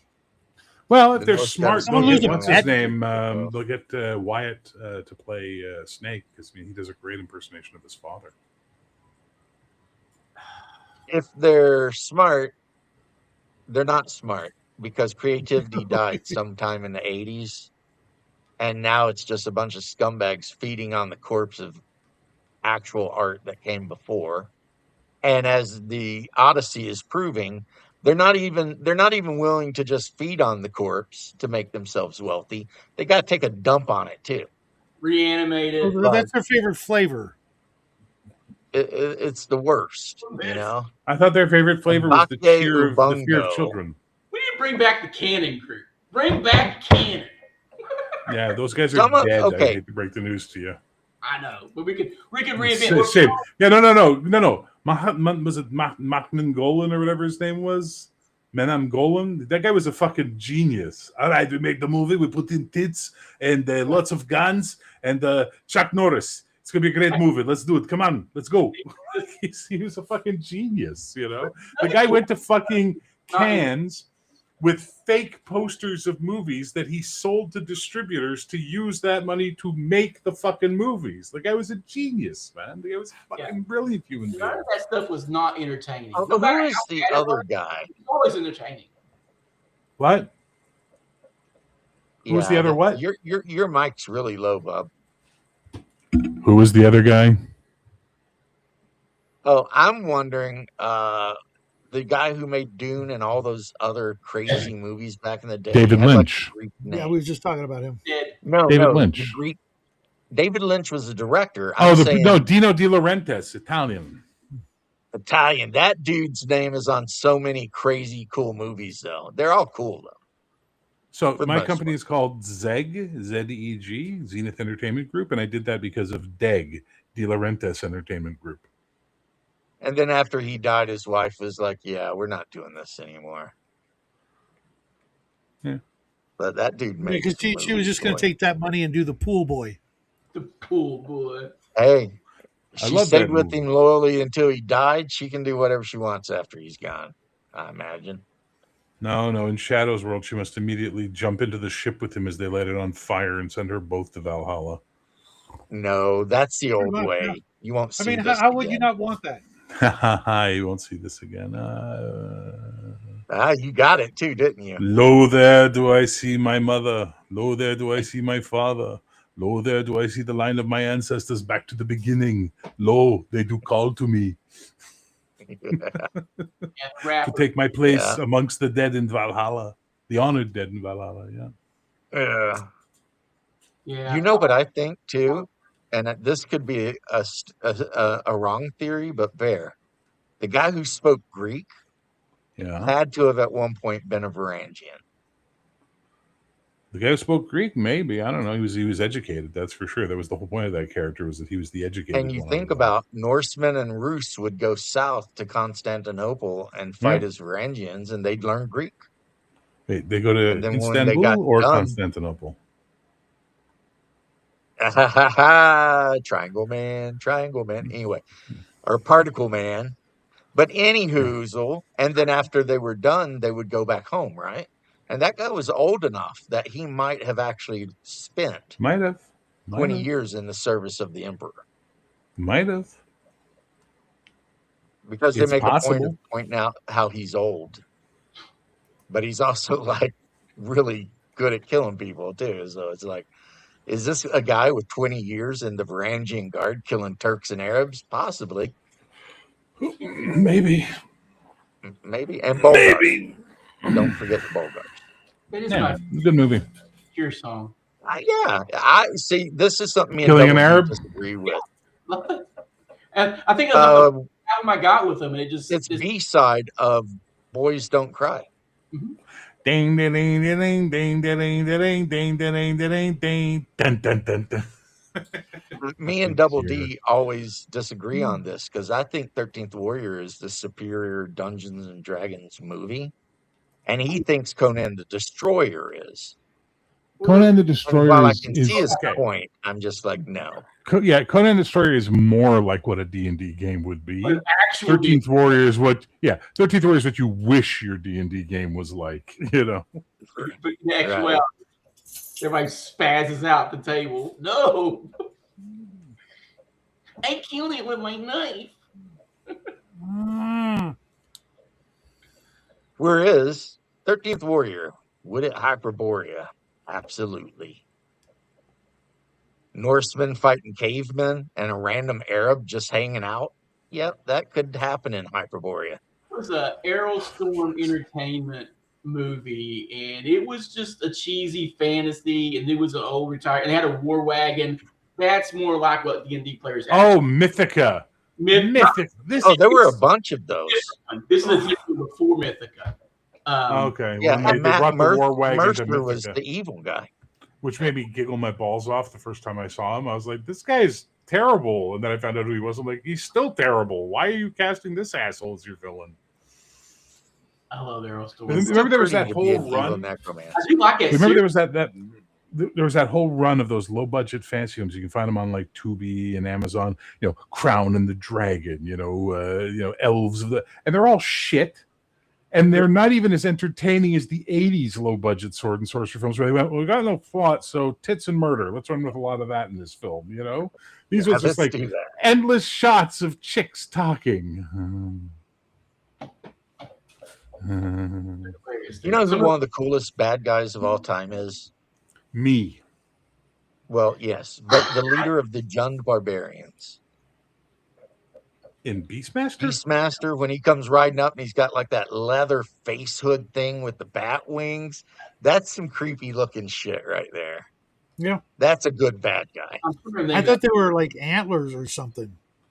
So I can never take Thulsa Doom's guys serious in Conan anymore because me and my buddy were hanging out smoking weed watching Conan, and they have that shot at the orgy. And the three of them come walking up, and my buddy just goes, "Ladies and gentlemen, Metallica."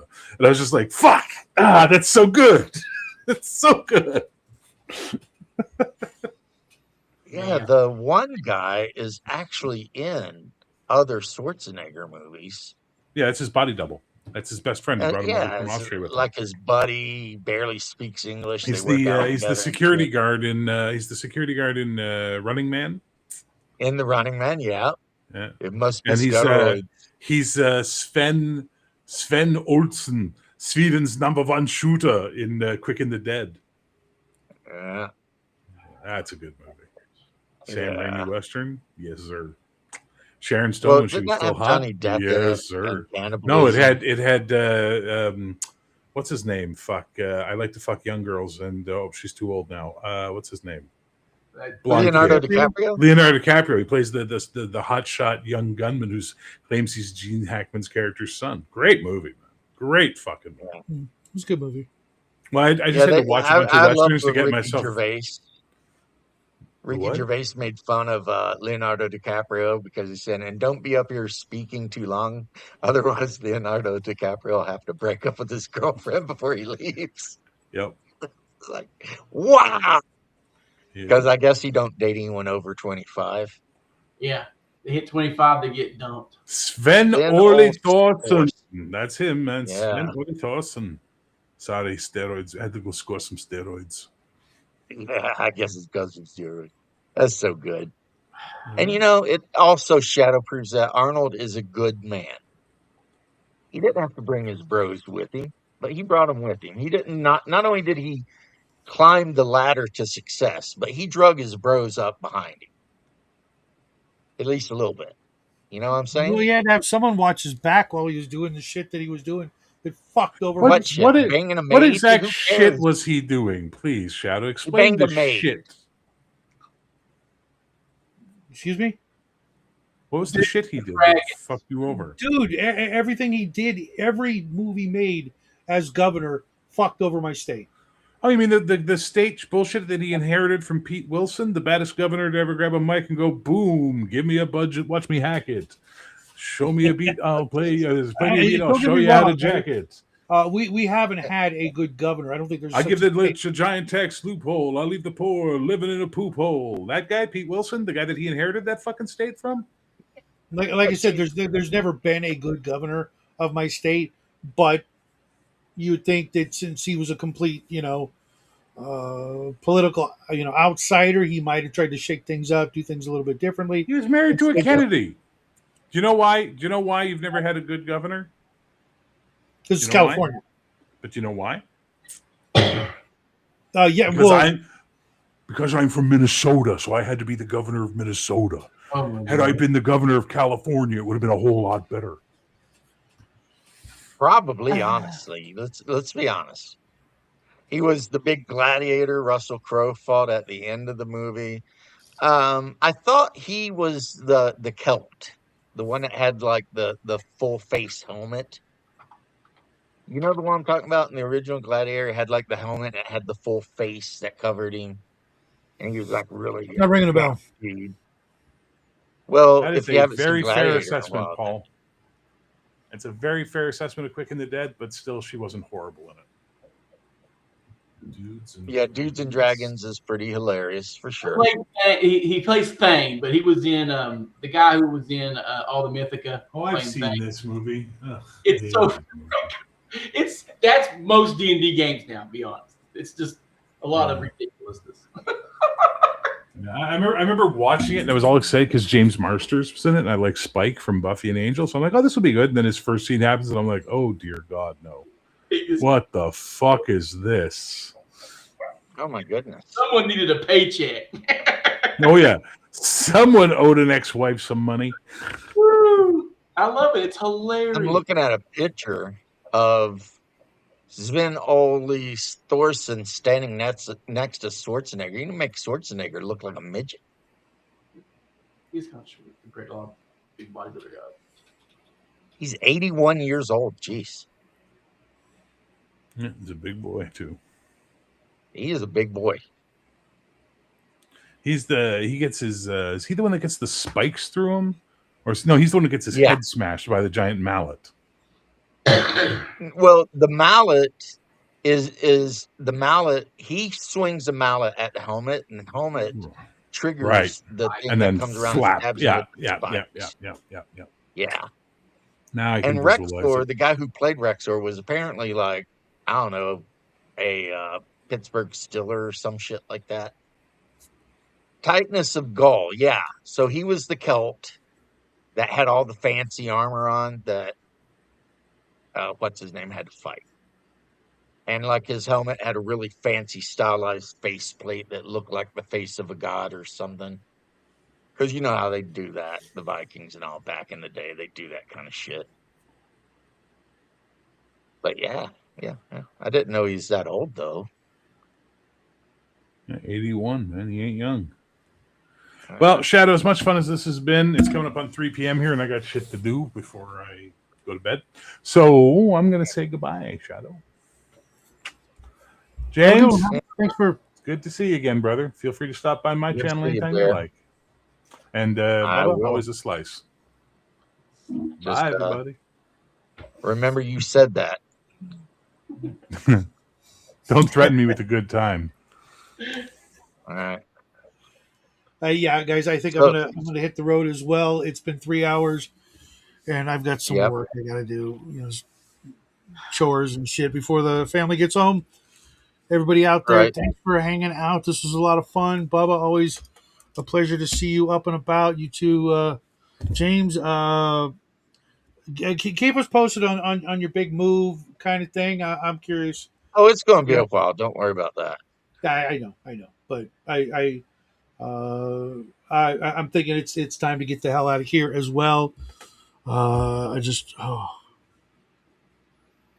Don't you California my Appalachia. No. I've already got part of my exit planned where I'm gonna go to like Arizona and swap trucks so that I get like an Arizona license plate on the U-Haul, so that when I get there, just say, yeah, I'm from Arizona, We're getting a lot of New Yorkers in Ashland. Oh. Well, Shadow, thanks for having me on. I appreciate it. Always a pleasure. And it's Always good a to see you, pleasure. Bubba, even if it wasn't for long. I'll be around. Same here, guys. Have a great evening. See you tomorrow.